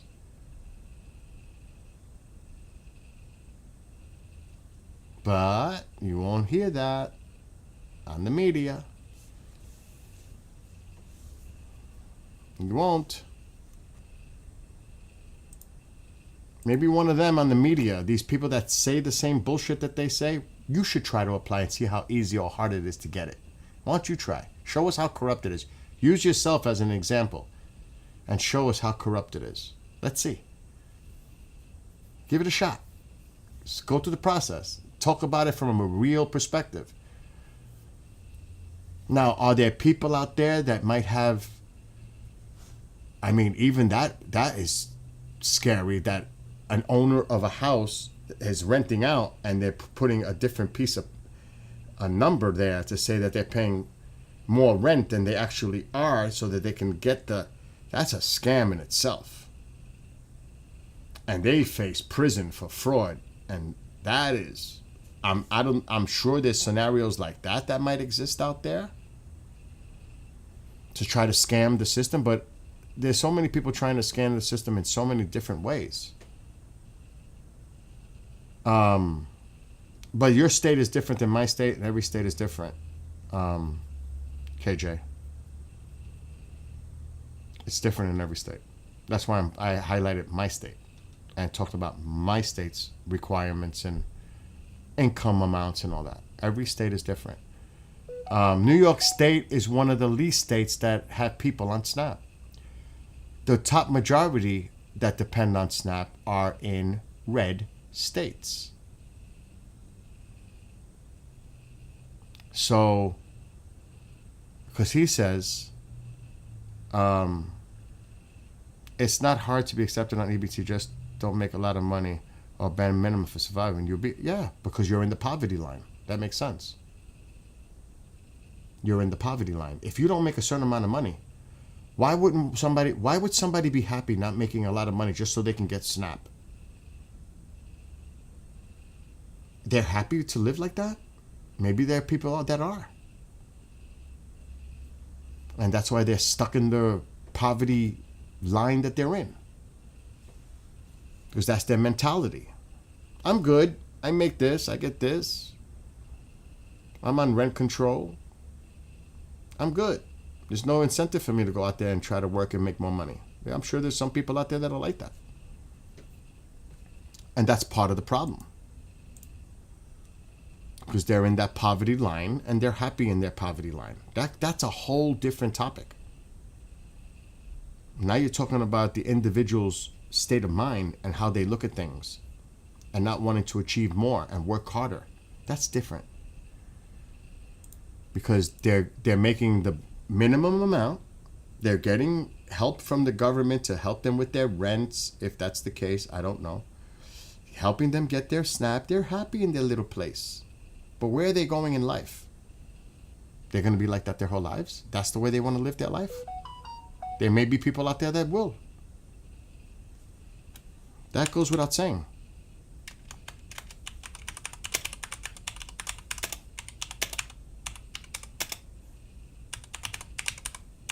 I mean, that's a state of mind. That's a state of being. That's the individual.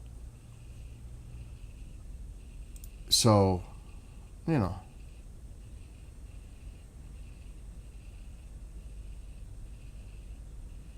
Holy shit.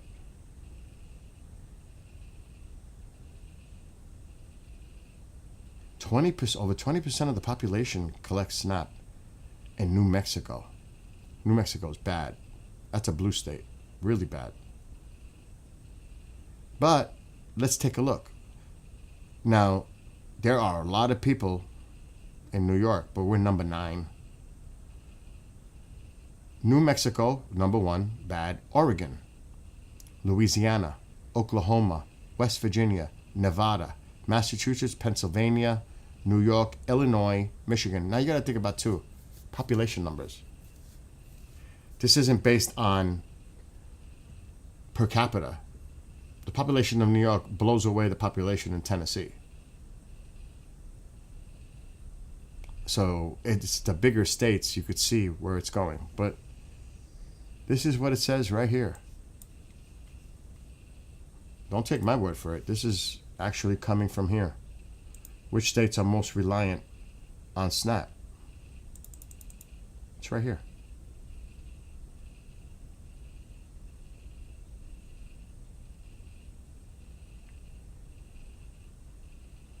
There they are. The numbers of people. So look how many people in New York. Almost 3 million out of a population of about 19 million. That's a lot of people. A lot.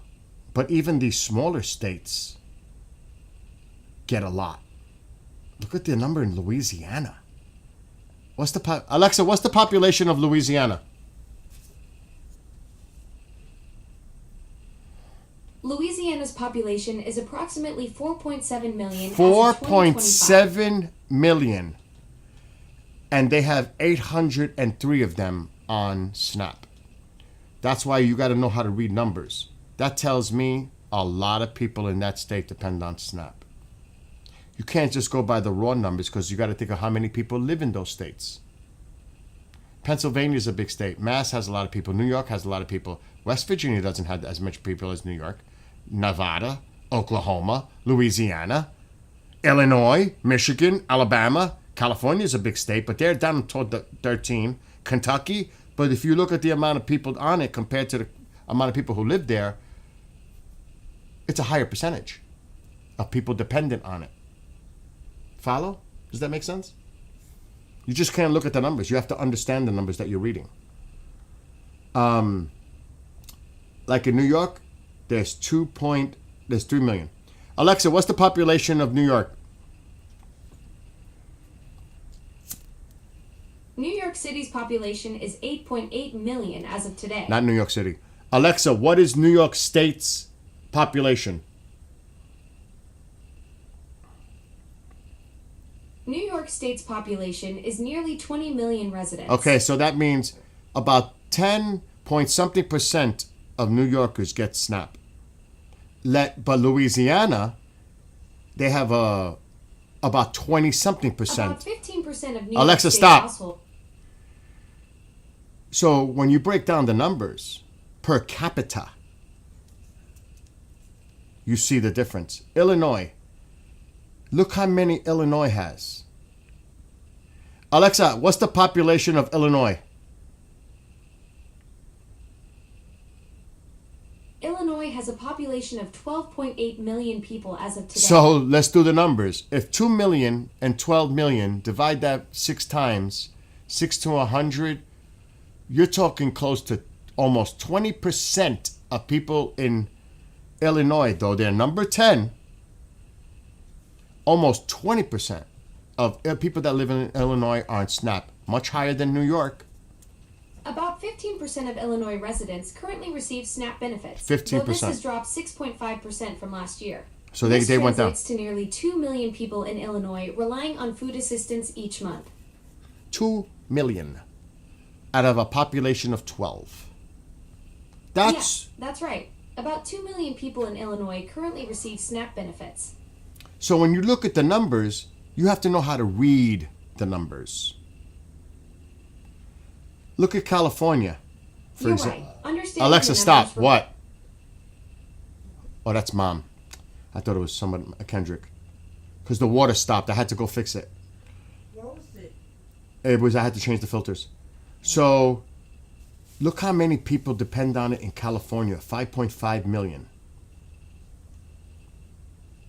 Look at the percentage of population. Look at this. That is sick. These numbers. What are you doing that for? What is that for? Taquito. Oh. So the numbers are important and how it affects each state. You could see it.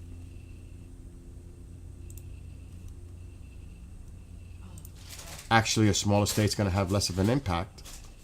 It has nothing to do with liberal or conservative. It has to do with people in need. It's not a political thing, which is what it's made to be, political. It's a people thing. Regardless of party, it's an American people thing.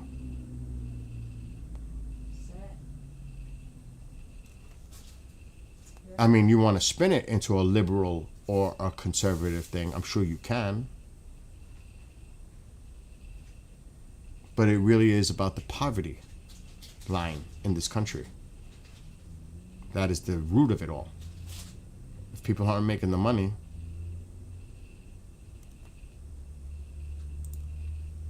and like I said earlier, if there could be people out there, and I'm sure there are, that are happy making $500 a week.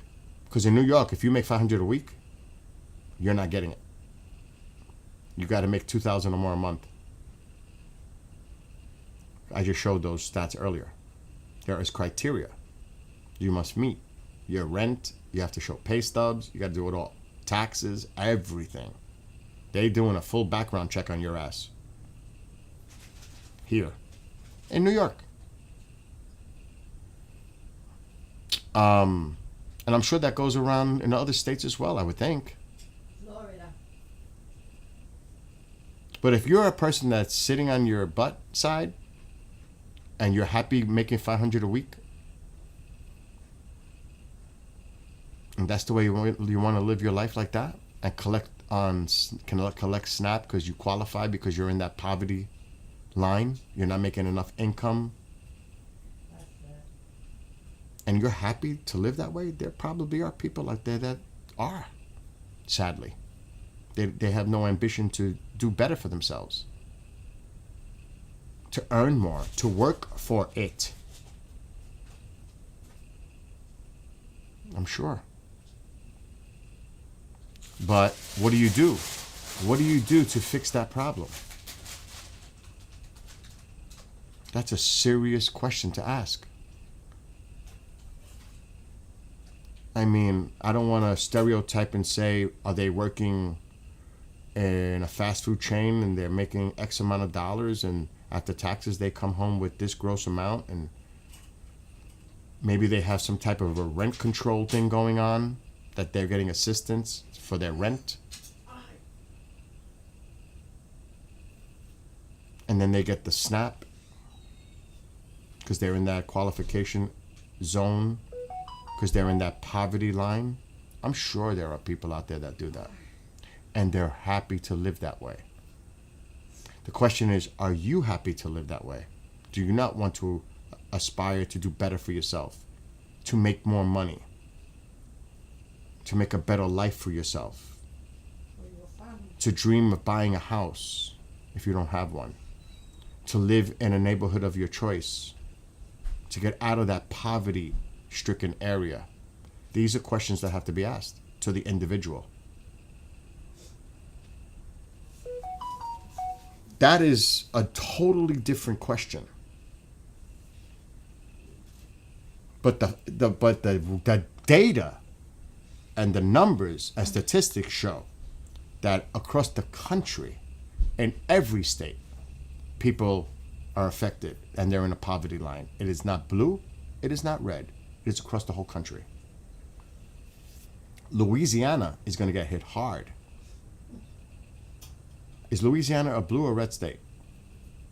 They're going to get one of the hardest hit. Now, New Mexico is a bloody mess. It is a mess. That's a blue state. They're always number one as like the worst. But a lot of those states on the top of the list were red. The top of the list for red is not just SNAP. It's Medicaid. It's federal assistance. Money coming from the federal government. They're taking from the pot, not putting in. Like New York does, and California does, and a lot of the blue states, Texas too, and Florida, they're putting into the pot. They don't take from the Fed, they put in. They're on a surplus.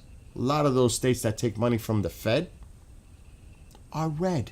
It's got to be like crazy high. Kentucky's up there. And of course, New Mexico. But the majority are red. Medicare. Federal assistance. Federal money. Taxpayer money. But you don't hear about that, right? And you see, you made this, KJ says, you're in a more liberal state though. Yeah, but I can use that and flip it the other way if I want to get into that red-blue state thing. Then you got to break down those numbers. And I wasn't going there, but you brought up liberal. That I live in a liberal state, and it is. It's a blue state. But that's not the way the numbers play out in reality. Homework matters. Research matters.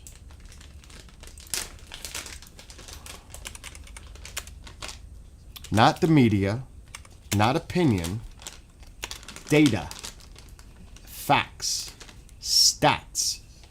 That's what matters. Not opinion. Everybody has an opinion, like they're like backsides. Anybody can voice their opinion, but it's good to have the actual facts and data.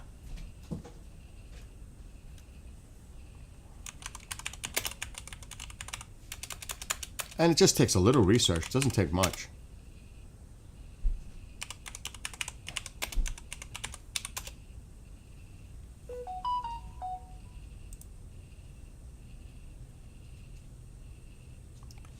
Seven of the 10 states most dependent on federal government were Republican voting, with the average red state receiving $1.24 per dollar spent.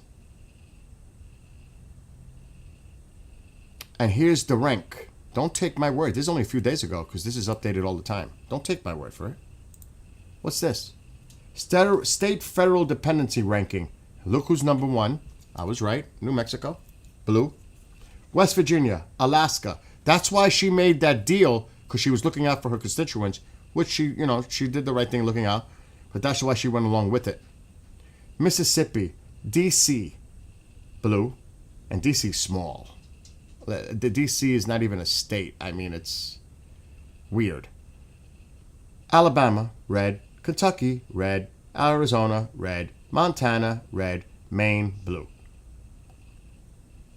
Most of these states are red. Federal dependent. So what's going on? 7 out of the top 10, and that's not a state. This is actually wrong. D.C. is not a state. It's under actually federal jurisdiction. So this is kind of a little misleading right here. But it's considered, D.C. is D.C. But look, red, 7 out of the top 10 states dependent on federal money. And it's a lot. It's a lot of money. So I don't want to hear it. Numbers matter. A lot of the blue states are on the bottom of the list.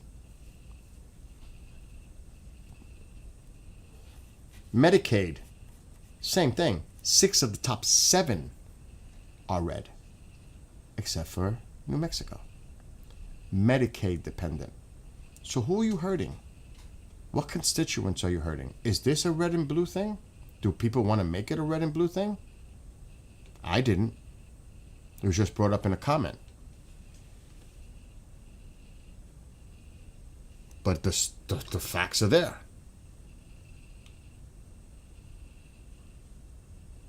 And people could ignore them.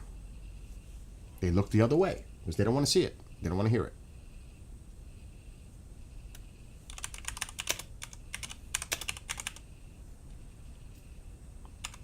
But facts matter.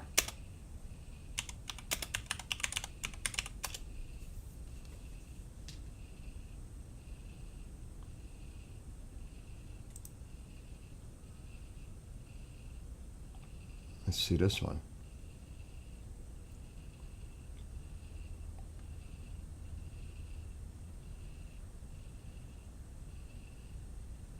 Wow.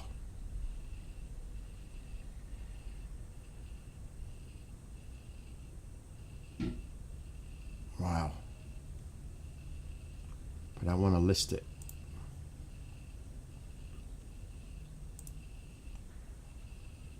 Oh, they took it off. Holy shit. They removed it here.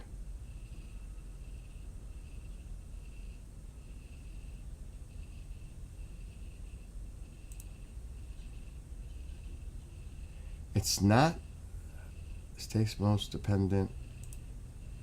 I gotta put federal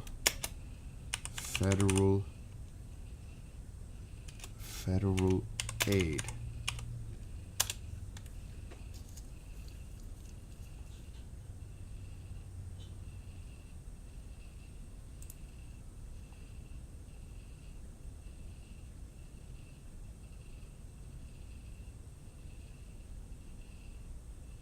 Come on. These are maps. Should take some time to dig.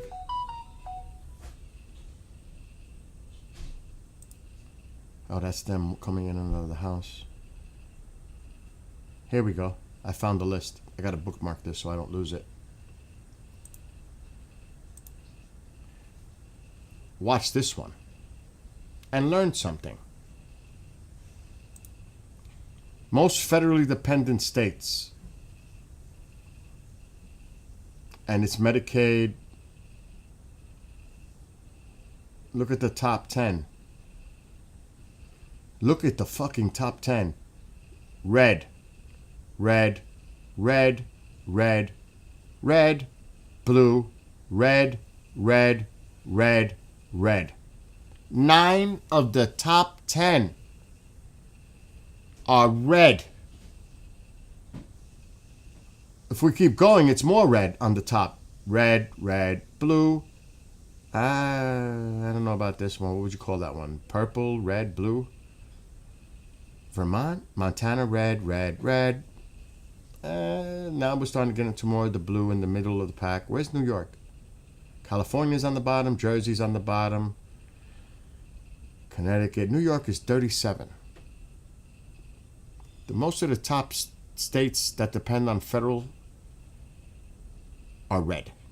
Only that disaster, New Mexico, is in there. Everything else is red. So where's the money going to? Red states. They're the ones that are most dependent on federal assistance. Red. It's not blue. So when they go and support the policies that are detrimental to their constituents, they're hurting their own constituents.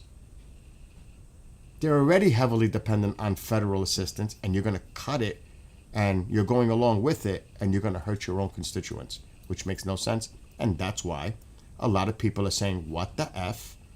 They can't do town halls because their constituents is like, why are you going along with this? You're hurting us.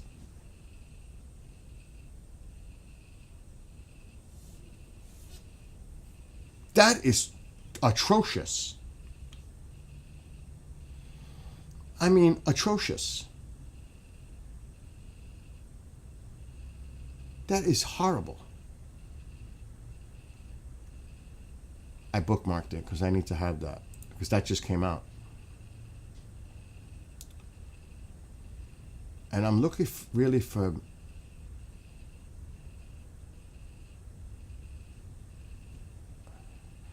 Okay, I'm gonna read this one.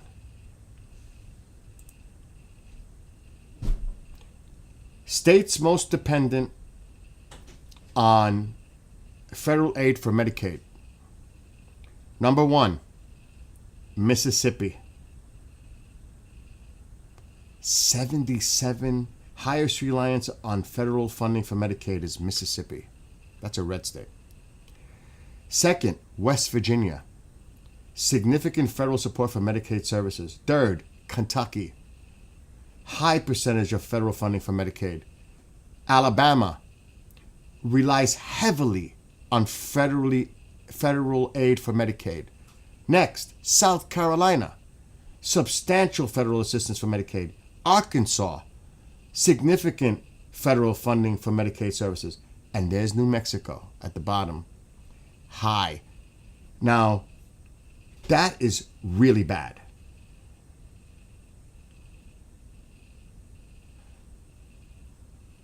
Okay. States that depend heavily on federal aid face challenges if funding is reduced. For instance, Mississippi and Arkansas may struggle to maintain Medicaid services without federal support. Cuts could lead to increased uninsured rates and reduced access to health care for vulnerable populations.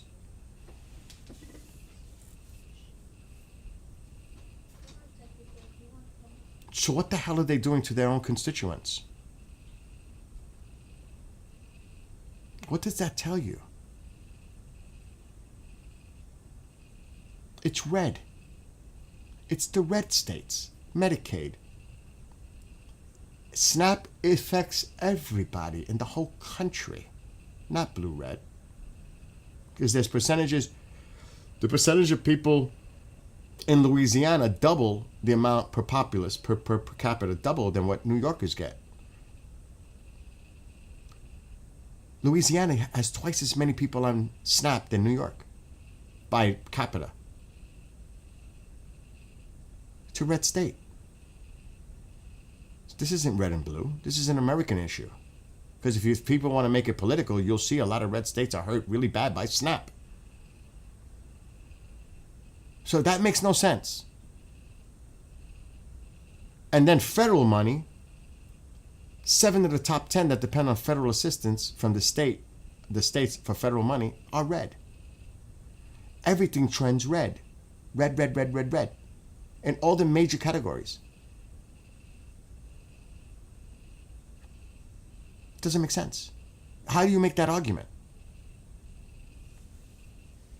You cannot say it's a blue liberal issue Because it's not.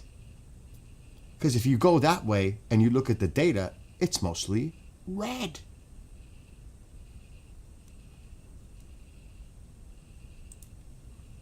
So that's why it doesn't make sense. And it's like, drop the mic. Stop. Dead stop. That's why facts matter. Statistics matter. And that's why you're seeing a lot of statistics being removed. Because they don't want people to see it. The true state, the true numbers, jobs reports, all that. They're trying to do whatever they can to control it. Because if they don't, it'll even create more chaos, especially for the economy. Slow jobs growth. So, I mean, you look across the board, and I'm not even going to get into the stuff I got downloaded before they removed it. Because I have it. I have PDFs before they were able to remove it from the DOJ. The DOJ removed something in September because they didn't want the public to see it anymore. And it had to do with politically motivated crime. Because all you hear is the left is the one, the left is the one, the left is the one. They took it down. In the last 30 years, up to now, it's been 3 times more right. And I have the document. They removed it. But I was able to get it before they did. Because I always do that. I do my homework, I do my research, and I try to get as many PDFs as I can. But now it's gone. It's been removed. So you won't see it. It was removed sometime in September. Sadly, after Charlie Kirk. They took it down. Because they wanted to throw that narrative. It's the left. It's the left. It's the left. That's a lie. Over the last 30 years. And I have that PDF. I'm going to pull that PDF up. I'm going to read from it. I can't show it because I'm on TikTok. It might pop up on the screen anyway. What is this PDF? What the hell is this? Oh, that's a space study from Atlas. All right, I know I'm inactive. I got to start this. Which one is it? Is it this one? Yes, it's this one. Check this out. This was removed mid-September. This right here. It's a study of domestic T-word. Since 1990 to 2025, far-right extremists have committed far more ideologically motivated homicides than far-left or radical Islamic, including 227 events that took more than 520 unalived. In the same period, far-left extremists committed 42 ideologically motivated attacks that took 78 unalived.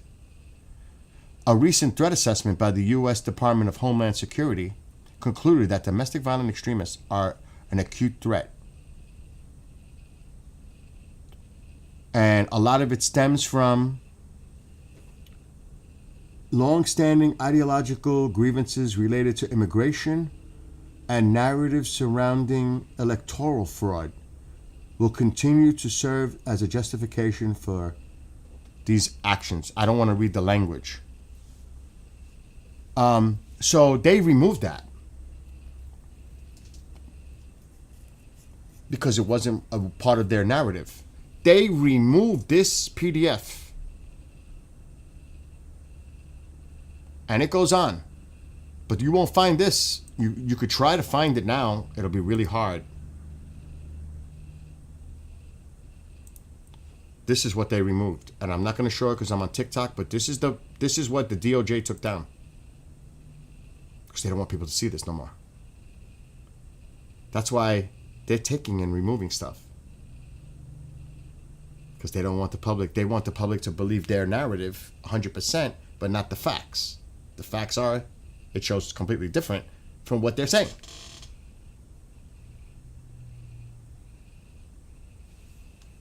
That should concern people.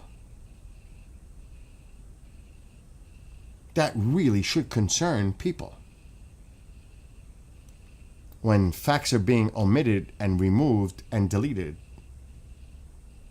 for political means. That should concern people. Because you're not seeing the whole picture. Only a one-sided view of that picture. But it's not the true picture. Because like I said, stats, data matter. Same thing, I always bring this up. Like I said, data, numbers, they're trying to remove the numbers, the stats. Definitely when it goes historical too. Yes, Fringe, exactly. This is how they change history. Rewriting history. This is how it starts. That is a fact, what you just said. To manipulate. Yes, you are totally right. But I think a lot of people aren't like consciously aware of it, or they're ignoring it, or they're in denial. Whatever it is, people are just not seeing the reality of what's going on. It's kind of baffling. And that's why people tune out. They don't want to hear it. They don't want to see it. They don't want to know. They just want to keep ignoring it and turning the other way because it's not what they want to see or hear. Because it's a reality check. And it's not the reality check they want. Bill, What? do you have my charger for my phone? No. I told you it disappeared from that spot and I have no idea where it is. What? Yeah. I got to look for one for you now. Oh my So, we I'm gonna hear... put my phone here, okay? Yeah. We hear so much about New York City. Thank you. The crime in New York City. How bad it is. It's the worst ever. Right? That is so far from the truth, it's sick. It's political. Let's take a look. This is from the NYPD since 2000. Now, it's not going to cover this year. It'll probably go to 2024. But you get an idea. These are the top 7 major felony offenses. And you can see them listed there. I'm not going to read them. They're the worst. In 2000, it was 184 total. Now, some go up, some come down. They fluctuate, you know. You see that. This is Giuliani. The numbers are coming down. But wait a minute. The numbers are still coming down on the Bloomberg in New York City and some of these other. Look at the number here. It's 184,000. Okay? 2000. Continually to come down. Continually. Here it was a little steady, but still a lot less than 184. Look. Bumped up here. But let's look at the trend. Down, down, down. In the double digits here. Double digits. It's half the crime than it was under Giuliani. Half.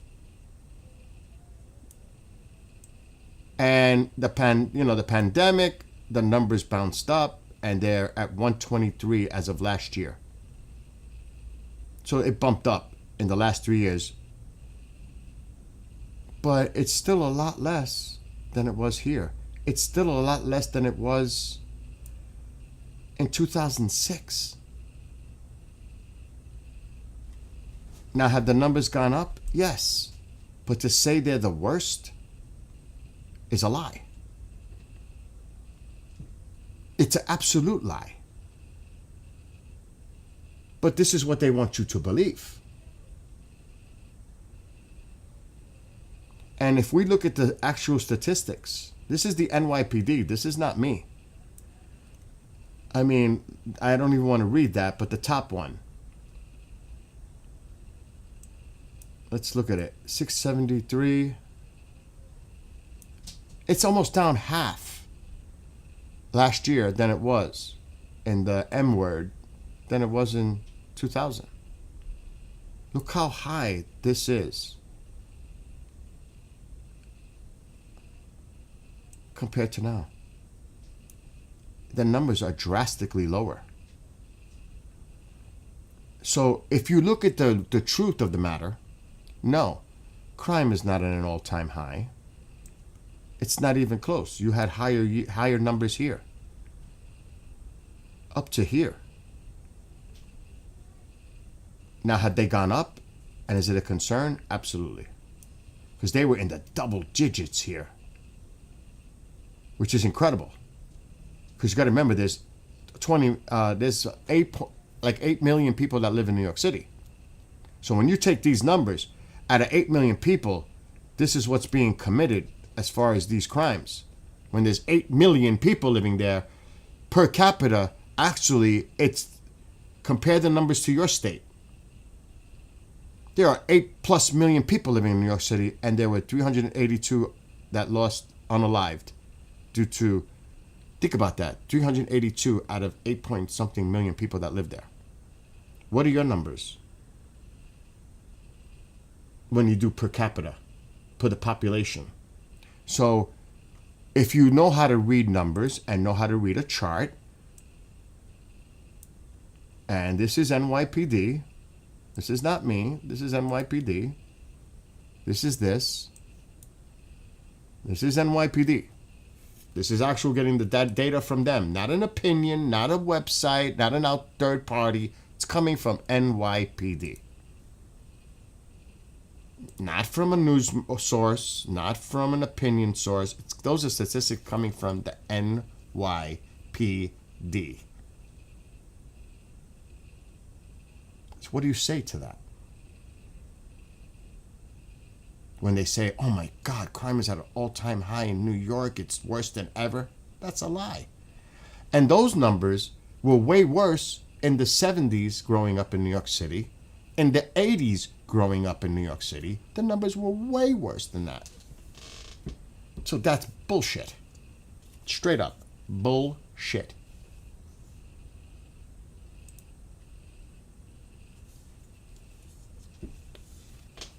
Facts matter. Statistics matter. Data matters. When you start removing it to create your own narrative of facts, then that's scary. There's a problem there.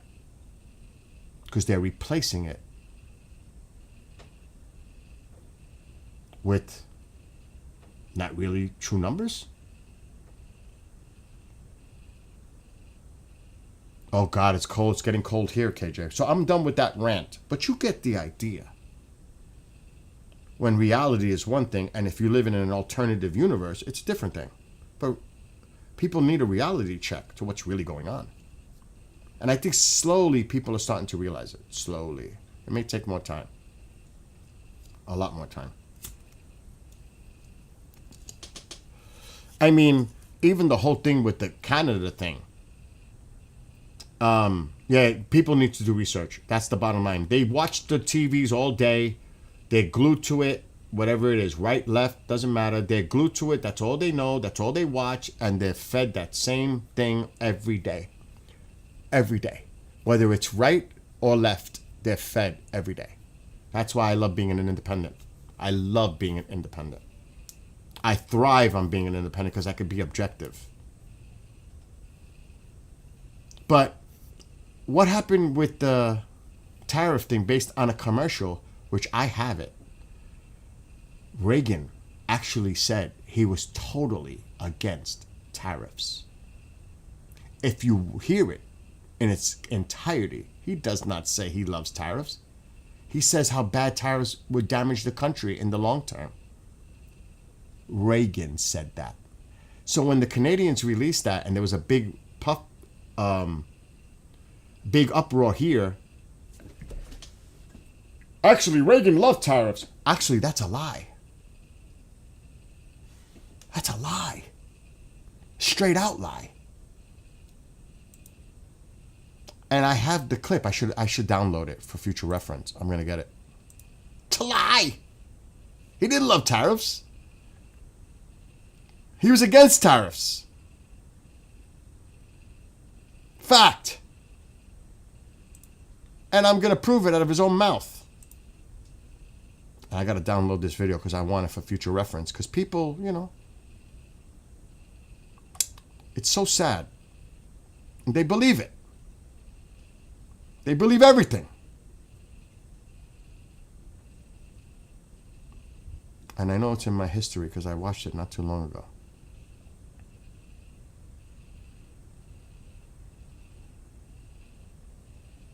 I could search it, but it might be easier just to find, because it's actually what Reagan said.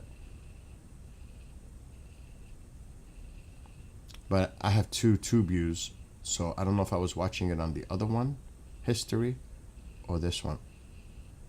I could just look for it. I'm better off. Potential spam. Look at that. Potential spam. I'll just search it, because I know what it looks like. Wait till you hear this. This is it. I got the whole thing. But first I'm going to download it for future reference. It's good to have facts and not taken out of context like the media does often. Because that's not what Reagan said. Reagan, and it's actually disrespectful. It's like, this man, I am big on Reagan. I even back then I was a Democrat. So was Trump. Just to put that in perspective. You could support Trump. He was a Democrat at one point. But when somebody else says they were Democrat and then became an independent conservative like me, then it doesn't matter. But you can allow it when he does it. But if somebody else does it, oh, you're still a Democrat. Well, then he's still a Democrat. It's such bullshit hypocrisy. I'm downloading it now. It's so, oh my God, it just makes me freak out, like the stupidity. It's so nonsensical. It doesn't even, it's like baffling.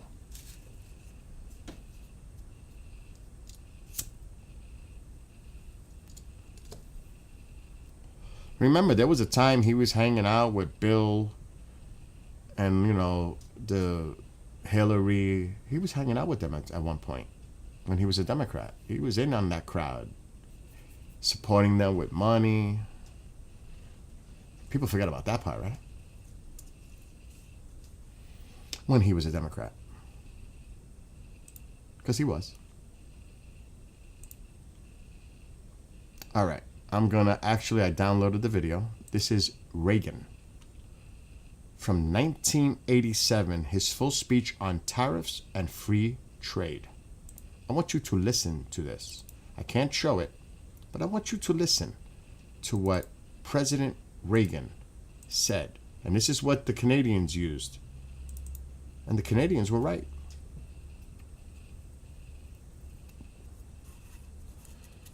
They absolutely were right. Somebody else lied and said otherwise, but the Canadians were actually right. Let's listen to this in its entirety. Well, maybe not entirety, just to get to when he mentions about the tariffs, because this was going on with another country at the time.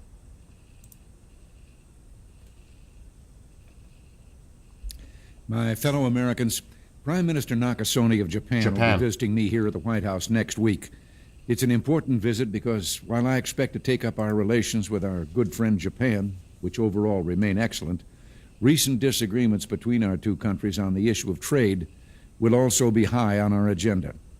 As perhaps you've heard, last week I placed new duties on some Japanese products in response to Japan's inability to enforce their trade agreement with us on electronic devices called semiconductors. Does this sound familiar? Now, imposing such tariffs or trade barriers and restrictions of any kind are steps that I am loath to take. And in a moment I'll mention the sound economic reasons for this. Why he doesn't want to do it. Over the long run, such trade barriers hurt every American worker and consumer.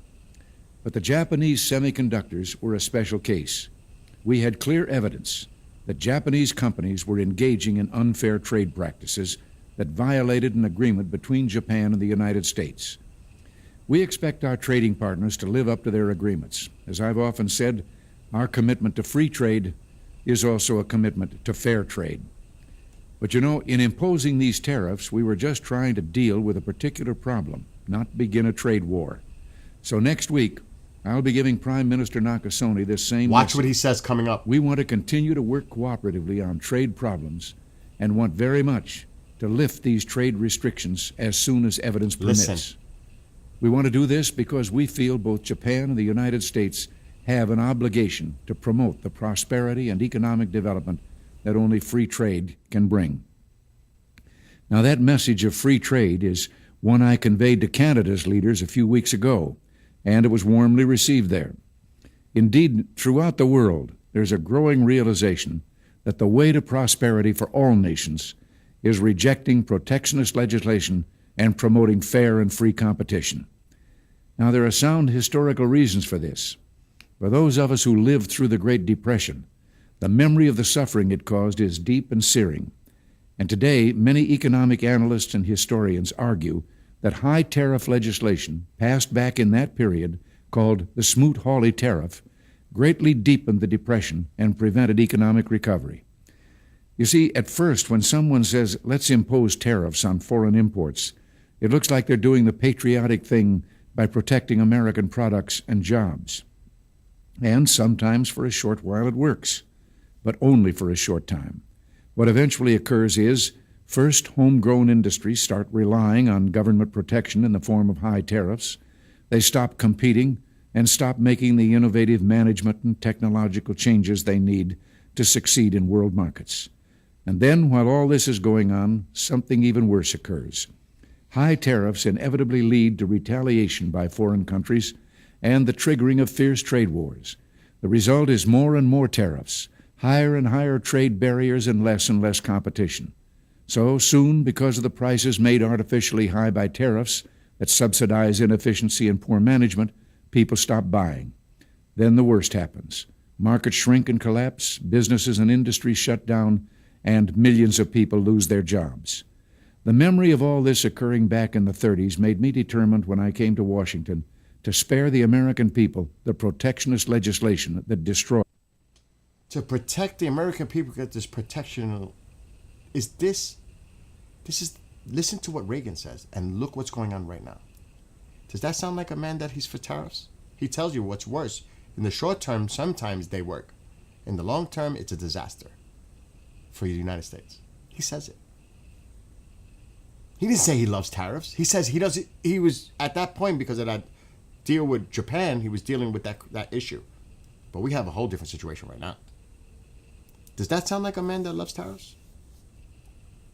Or does that sound like a man that doesn't want to do tariffs because he sees what it can do in the long term? And you're going to tell me that he loved tariffs? That's a freaking blatant lie, and it's disrespectful to the president, Reagan. So I don't want to hear that nonsense. Because Reaganomics, that people praise, every Republican that was a Republican, not a rhino, all those names, a core Republican, Reagan's the man. But not so much today, right? What happened to Reaganomics? What happened to Reagan? The words and wisdom and policies of Reagan, they're out the fucking window.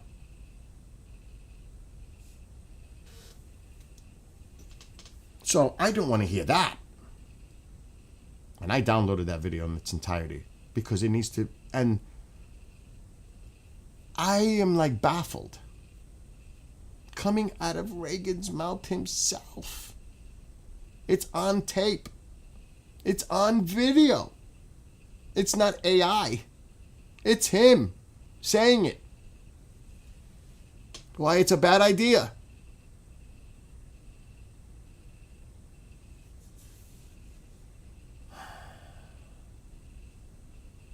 So, what the heck? Exactly. But the younger generation wasn't around to hear that. And they're not aware of it.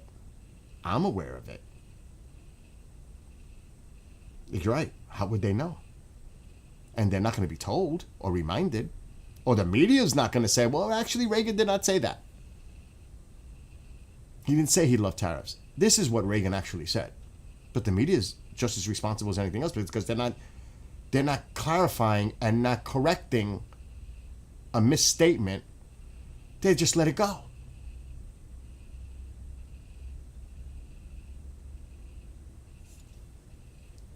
And that's the problem. Controlling the narrative. The media is afraid to put it in check.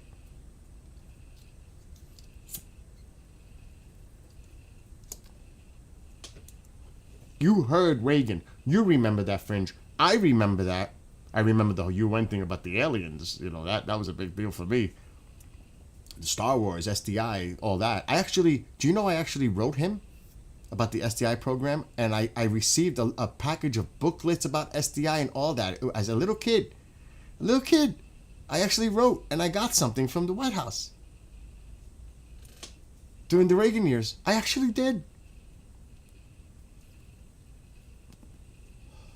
That was the first time I ever got myself involved in something. Actually, now that I remember. You watched and listened to it live, so you know. Yes, the elders don't teach.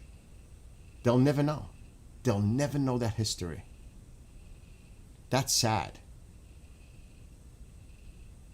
So when you want to put things in a reality check, that tells it right there what out of Reagan's own mouth, his words. He did not love tariffs. Lorraine is telling me the commercial aired twice during the World Series after Ford and said he would put it further, angering Yep. And he raised it by 10% after seeing the commercial. He got pissed. But he said Reagan loved tariffs. That's a lie. I just played the clip. Reagan was against tariffs, and he saw the damage it would do in the long term. He said, I loathed to do it. Even with the Japanese situation back then. He did not want to do it. But it was the proverbial, he had his hands where, I'm on TikTok, I'm being careful, where he had to do something. But not in this case. He said, he's telling you what could happen if you do it. From a nationalistic point of view, he's telling you. He said it. And it's exactly what's going on. Reagan almost predicted it. And that's kind of crazy when you think about it that way. And yes, I saw that. We need more of that in our lives. But I'm just gonna, I downloaded it because I want to keep it right here. Let's just, one more time. I'm gonna go to agreements. The part. As I've often said, our commitment to free trade is listen also to a Reagan. commitment Just to listen fair to trade. him. But in imposing these tariffs, we were just trying to deal with a particular problem, not begin a trade war. So next week, I'll be giving Prime Minister Nakasone this same message. We want to continue to work cooperatively on trade problems and want very much to lift these trade restrictions as soon as evidence permits. We want to do this because we feel both Japan and the United States have an obligation to promote the prosperity and economic development that only free trade can bring. Now, that message of free trade is one I conveyed to Canada's leaders a few weeks ago, and it was warmly received there. Indeed, throughout the world, there's a growing realization that the way to prosperity for all nations is rejecting protectionist legislation and promoting fair and free competition. Now, there are sound historical reasons for this. For those of us who lived through the Great Depression, the memory of the suffering it caused is deep and searing. And today, many economic analysts and historians argue that high tariff legislation passed back in that period, called the Smoot-Hawley Tariff, greatly deepened the Depression and prevented economic recovery. You see, at first, when someone says, let's impose tariffs on foreign imports, it looks like they're doing the patriotic thing by protecting American products and jobs.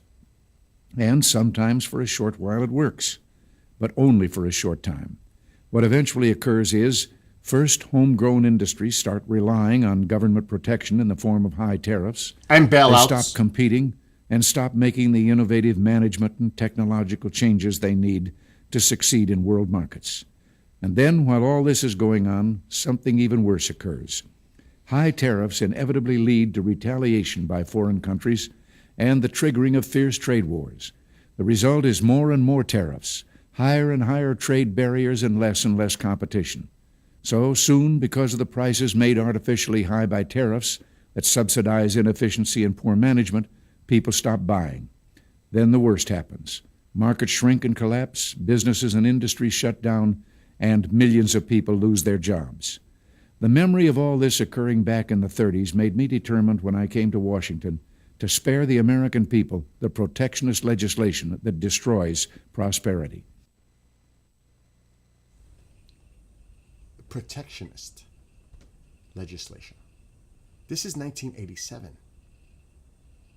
Think how long ago that is. That's almost 40 years ago. Reagan is pretty much almost prophetic in his words of what not to do and what's going on right now. Reagan didn't say he loved tariffs. He said what the damage in the long term they can do to the country. He didn't say he loved tariffs. He was totally against it. That's the fact coming from President Reagan's own voice. So, lie. Oh, he loved tariffs. Reagan loved tariffs. You can believe that one if you want. But that's not what Reagan said.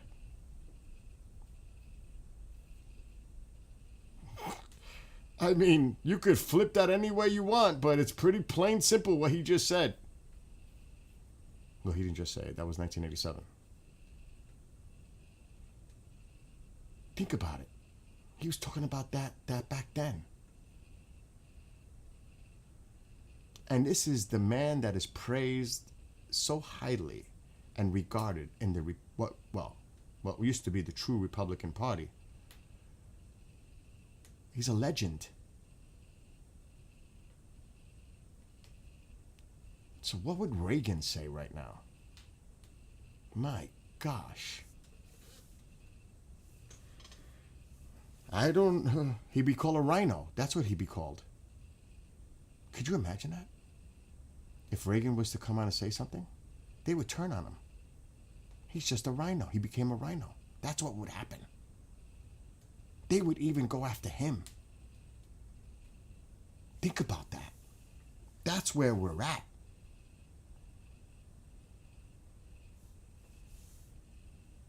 It makes you think, right? But a lot of people, like Fringe said, a lot of people don't even know that speech even exists. And it only became a story because of what was it, a prime minister in some district, Lorraine, that did that? It wasn't the Canadian government. It was a representative for one of the areas that put that ad out, didn't he? And right away, somebody got really upset. I'm raising tariffs 10% as a retaliatory, because he didn't like it. And then, it's not true. Reagan loved tariffs. No, he didn't. That's a lie. Reagan did not like tariffs. He despised them. He loathed them. His own words. So who's telling what? Reagan's own words or a post? The premier from Ontario. He's the one that did it. That's what Lorraine said in one of the chats. And boy, oh boy. But see, now the Senate is getting involved. And they're starting to say, well, this ain't flying. Brazil one, that's not flying. That's the Canadian one, that's not going to fly. Doesn't fit the criteria of, a national emergency situation. It has to, and Congress is going along with it because Congress has the power too with tariffs. But they're just not doing anything. They're standing on the sidelines. And that's another thing too. We have to get people on the record. We have to get them to vote on the record for policies. put them. I want their names on the record that they're going along with everything. I want votes. I want to see them say, this is what I'm voting for. I want Congress to say, I want them to be held accountable for the actions that are going on. Put your name, put a vote to it. They won't do it because they don't want to. That they went along with it because they know better. And it's going to be really interesting what happens in the next few weeks, months, when someone is sworn in finally and that 218th vote is going to be there for the files.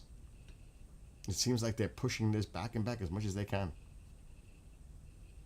She's the deciding vote. Once she's sworn in, it's going to happen immediately. 218th vote is there. We want the files. It's coming. It's just a matter of time. That's going to be big in the news when it does happen. And all these people that were wanting to see the files, all of a sudden they're quiet. They got quiet. They've been talking about these files for 10 years. Almost. Now all of a sudden, it's not important anymore. Why? Why is that? What? Your former prime minister is now dating Katy Perry? Oh my gosh. What? I didn't hear that one. I did not hear that one. But then again, that's a Canadian thing, but still. I got to look into that. What?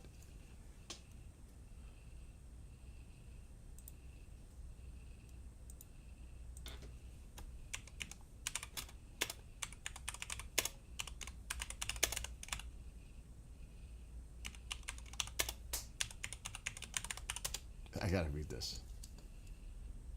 She's dating someone. What? Trudeau is dating Katy Perry? Oh my gosh.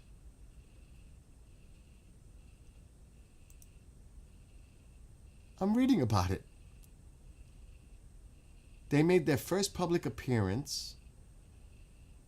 And this is a article from a week ago from CBC, October 27th.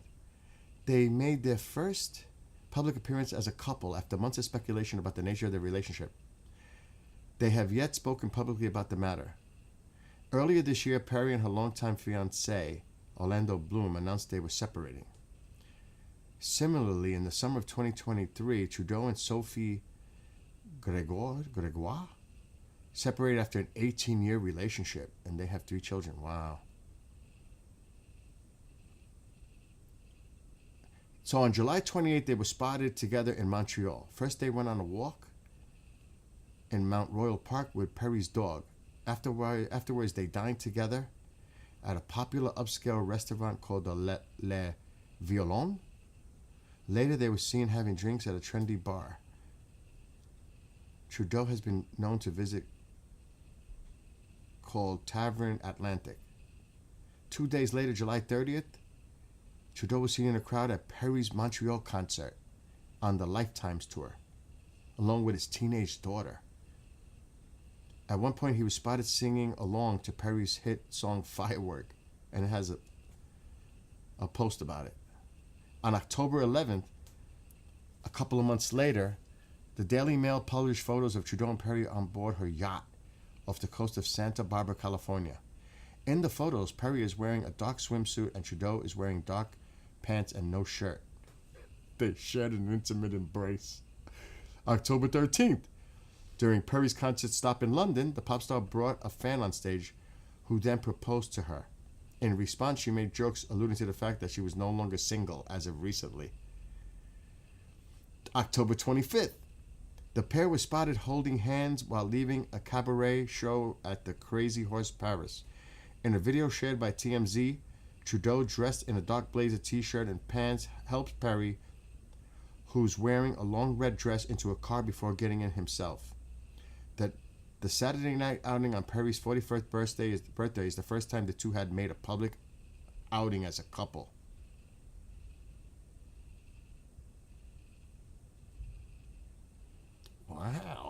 What's up? Oh my gosh. This is all new to me. I'm like, what? And this is a photo, but that's just a stock photo. Trudeau grew up in my region and still has family here, so who knows where they will spend X Christmas. Oh my gosh, that's Lorraine. That made my day actually from the crazy talk I was doing earlier.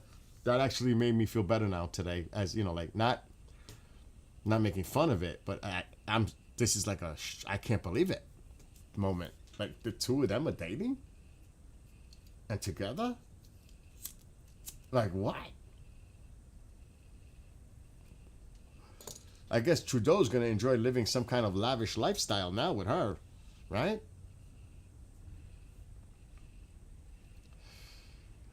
Could you see? Where does she live? Where does she live right now? Alexa, where does Katy Perry reside? What state? Or does she live in the UK? Katy Perry resides in Santa Barbara, California. So is Trudeau gonna now ask for dual citizenship?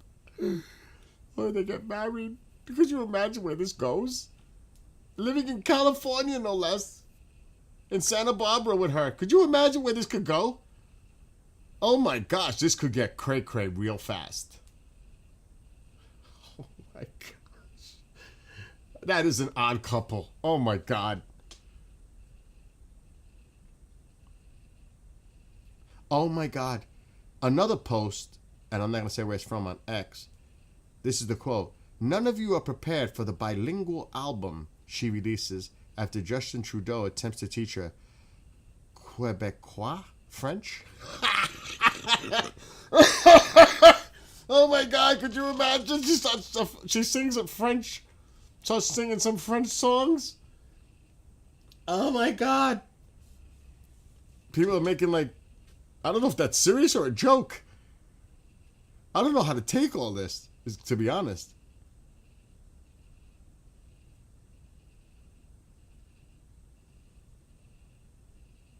Wow.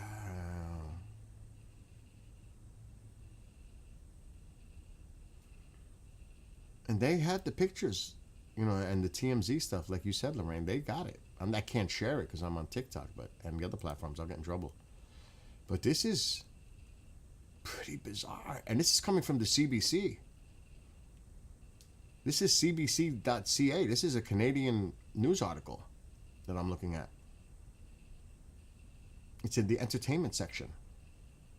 And this was October 27th. A timeline of Justin Trudeau and Katy Perry's relationship.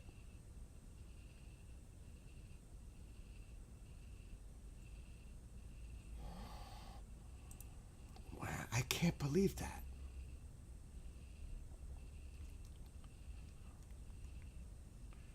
I'm still looking. It's not refreshing right. I don't know why. I gotta go soon. Oh my God, it's 2:30 already. I gotta put, oh my God, I can't imagine what the New York Post put.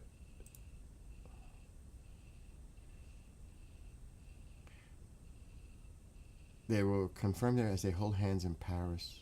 There's an actual video. So she's 41, he's 53.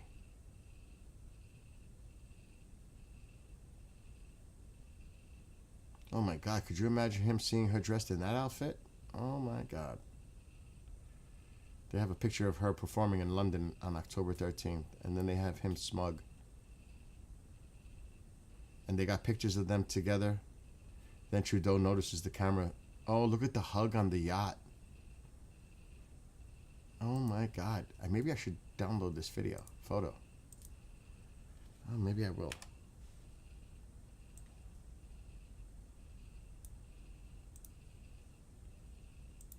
Oh, that looks very intimate.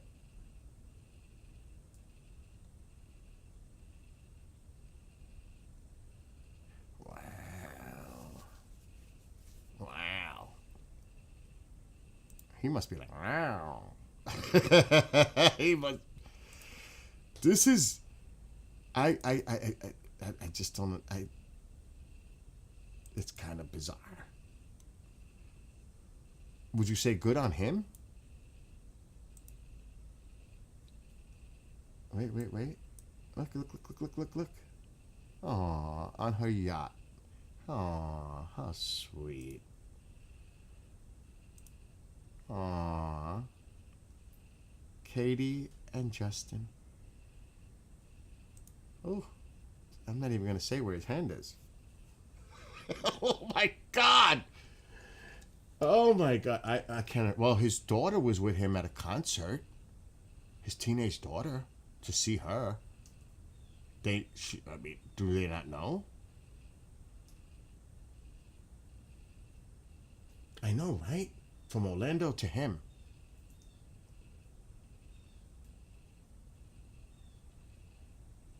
Do you think that's gonna last, though? Do you? Do you really think? Honestly, do you see that relationship really lasting? KJ. I don't think so either. I don't think that's gonna last. KJ's funny. In chat on TikTok. Yeah, that's true though. I mean, you know how the press, independent photographers working for, they always manage to get that photo, right? Privacy's a biatch. It's like they're everywhere. It's like you need restraining orders. That's...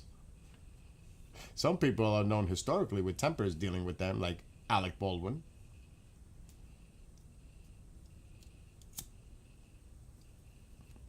He's had his run-ins in the past. But my gosh, this is something I'm going to have to keep an eye on. I wonder if she does any New Year's Eve. He's going to be there, you know that. Could you imagine if she did the Super Bowl?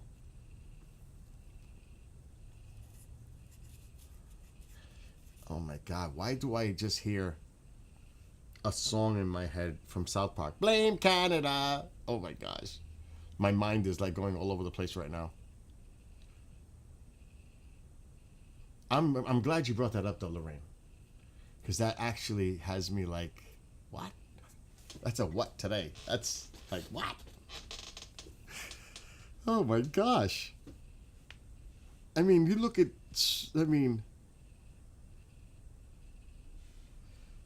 I don't know. I don't know. I mean, he looked like he was having fun on that yacht.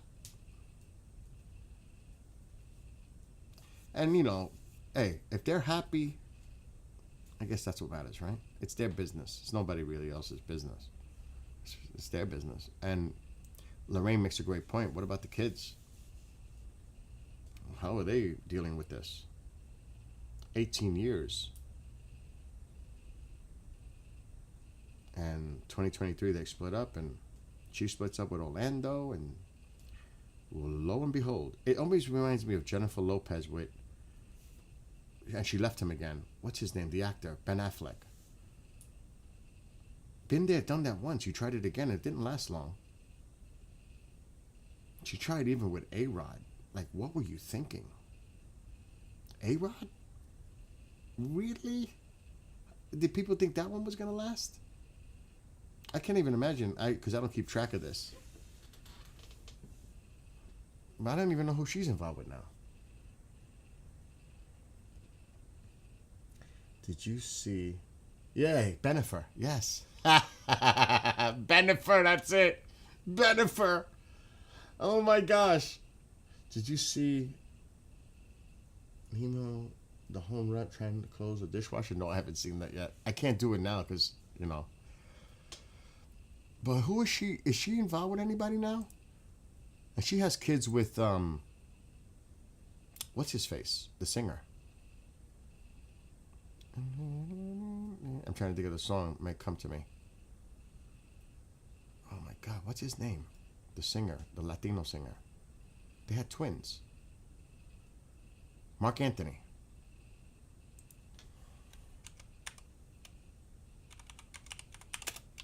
And it's crazy because the kids liked Alex. A-Rod. They liked him. It didn't last.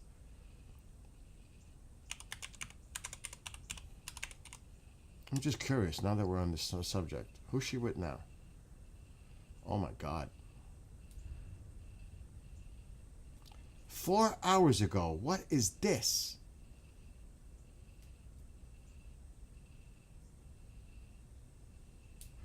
Jen, oh my God, is still obsessed with Ben.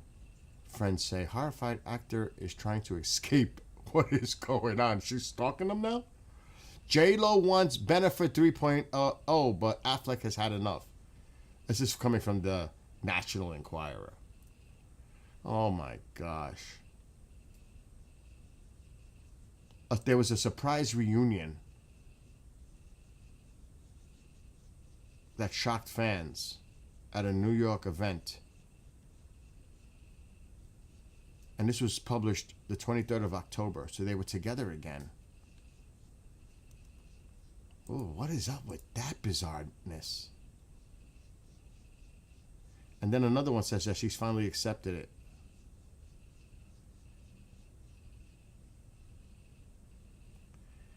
Oh, this is bizarre in itself. Let me do past day. I don't think I'm going to past day.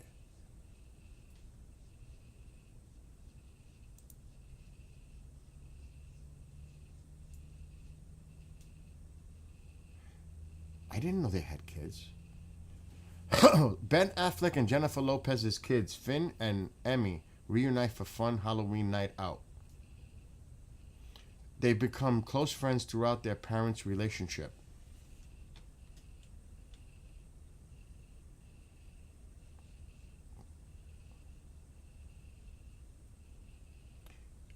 In Finn Affleck and Emmy Muniz celebrated Halloween together. The pair are the kids of Ben Affleck and Jennifer Lopez. Reunited over the weekend, showing that while their parents may no longer be together, their friendship remains intact. They were seen walking around the neighborhood of LA over the Halloween weekend.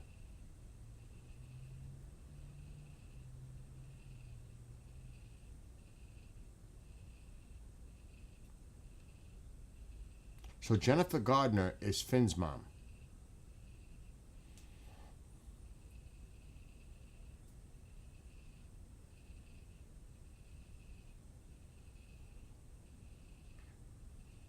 Wow. That's an old photo.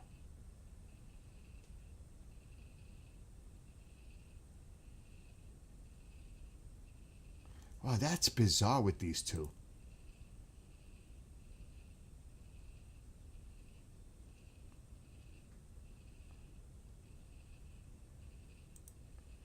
This is a bizarre thing going on here.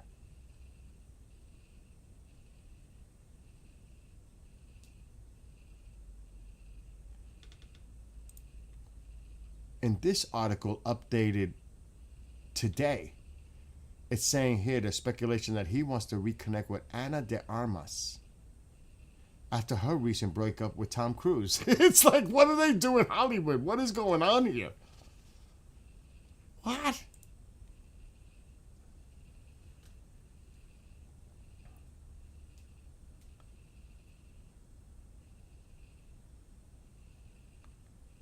This is coming from a UK thing.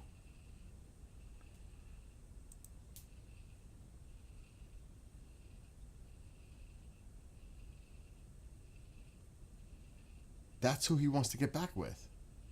I don't know who she is. I need to look her up. What's Ana de Armas? Who is she?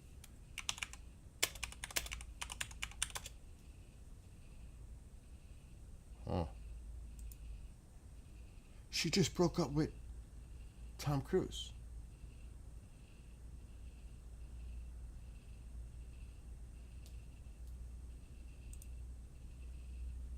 Oh. This is her. This is his old flame. And he wants a chance with her again. It's not Jennifer. It's not Gardner either. It's her. That's who he wants to get back with. That's the latest gossip as of today. So I don't know what J-Lo's thinking. J-Lo needs to move on. Bizarre. Yeah, they don't last long. It's true, they don't last long, their relationships, these Hollywood celebrity types. I thought... No, I'm thinking of another actor. I always thought they were going to get back together, but it never happened. I thought Jennifer Aniston was going to get back with Brad Pitt after Brad left, or they separated, divorced. What's her name? What's her name? Jolie? Because they really were a thing. I really thought, but she probably didn't want nothing to do with it. I think she was already involved with somebody else. She moved on with her life. I thought after he left her that he was going to go back to Jennifer Aniston. That was another one of those weird things going on. Not that I give too much about what goes on over there in Hollywood, but it was just like some weird stuff going on.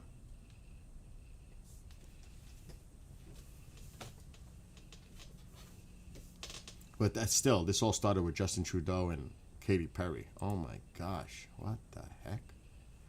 Anyway, it's time for me to go. It's after getting on 3. I got to get ready for work. But I may be back tonight. I don't know. I may take it easy tonight. But I know I got a Walmart delivery coming any minute. I hope. Because the ground beef was on sale. They're going to tell me it was out of stock again. I know it. Delivered? What do you mean it was delivered? Delivered where?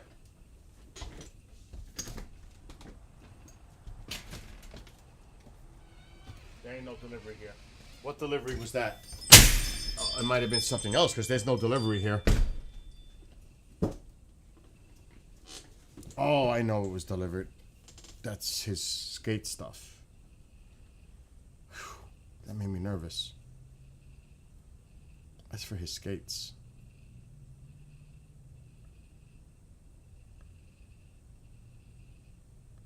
What?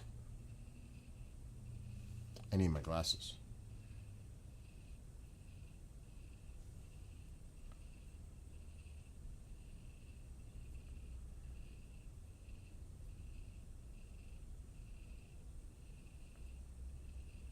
My order has 1 substitution.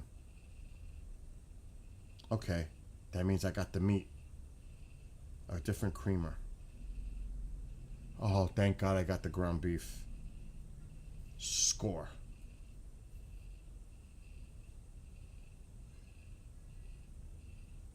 The big news is they're going to use the funding to give people partial SNAP. That's the news that's all over the place on my phone.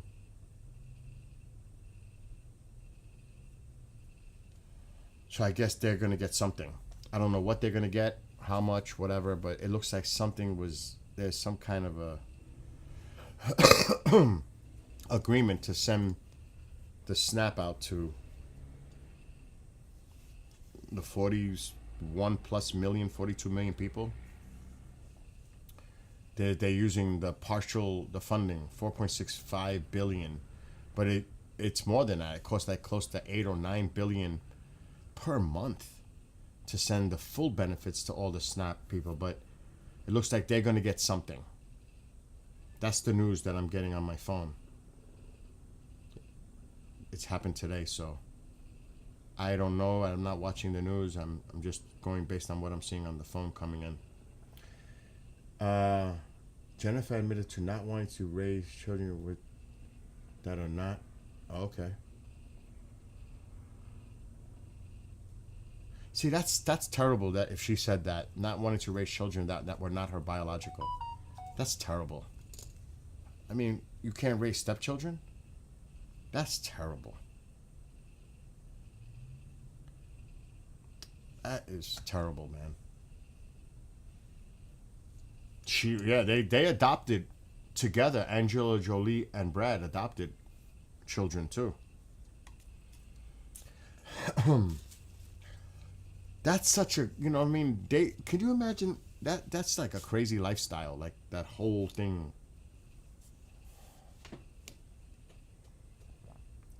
I'm freezing in my house, and my fire is not doing well. This is all the news that's coming in. It's oh,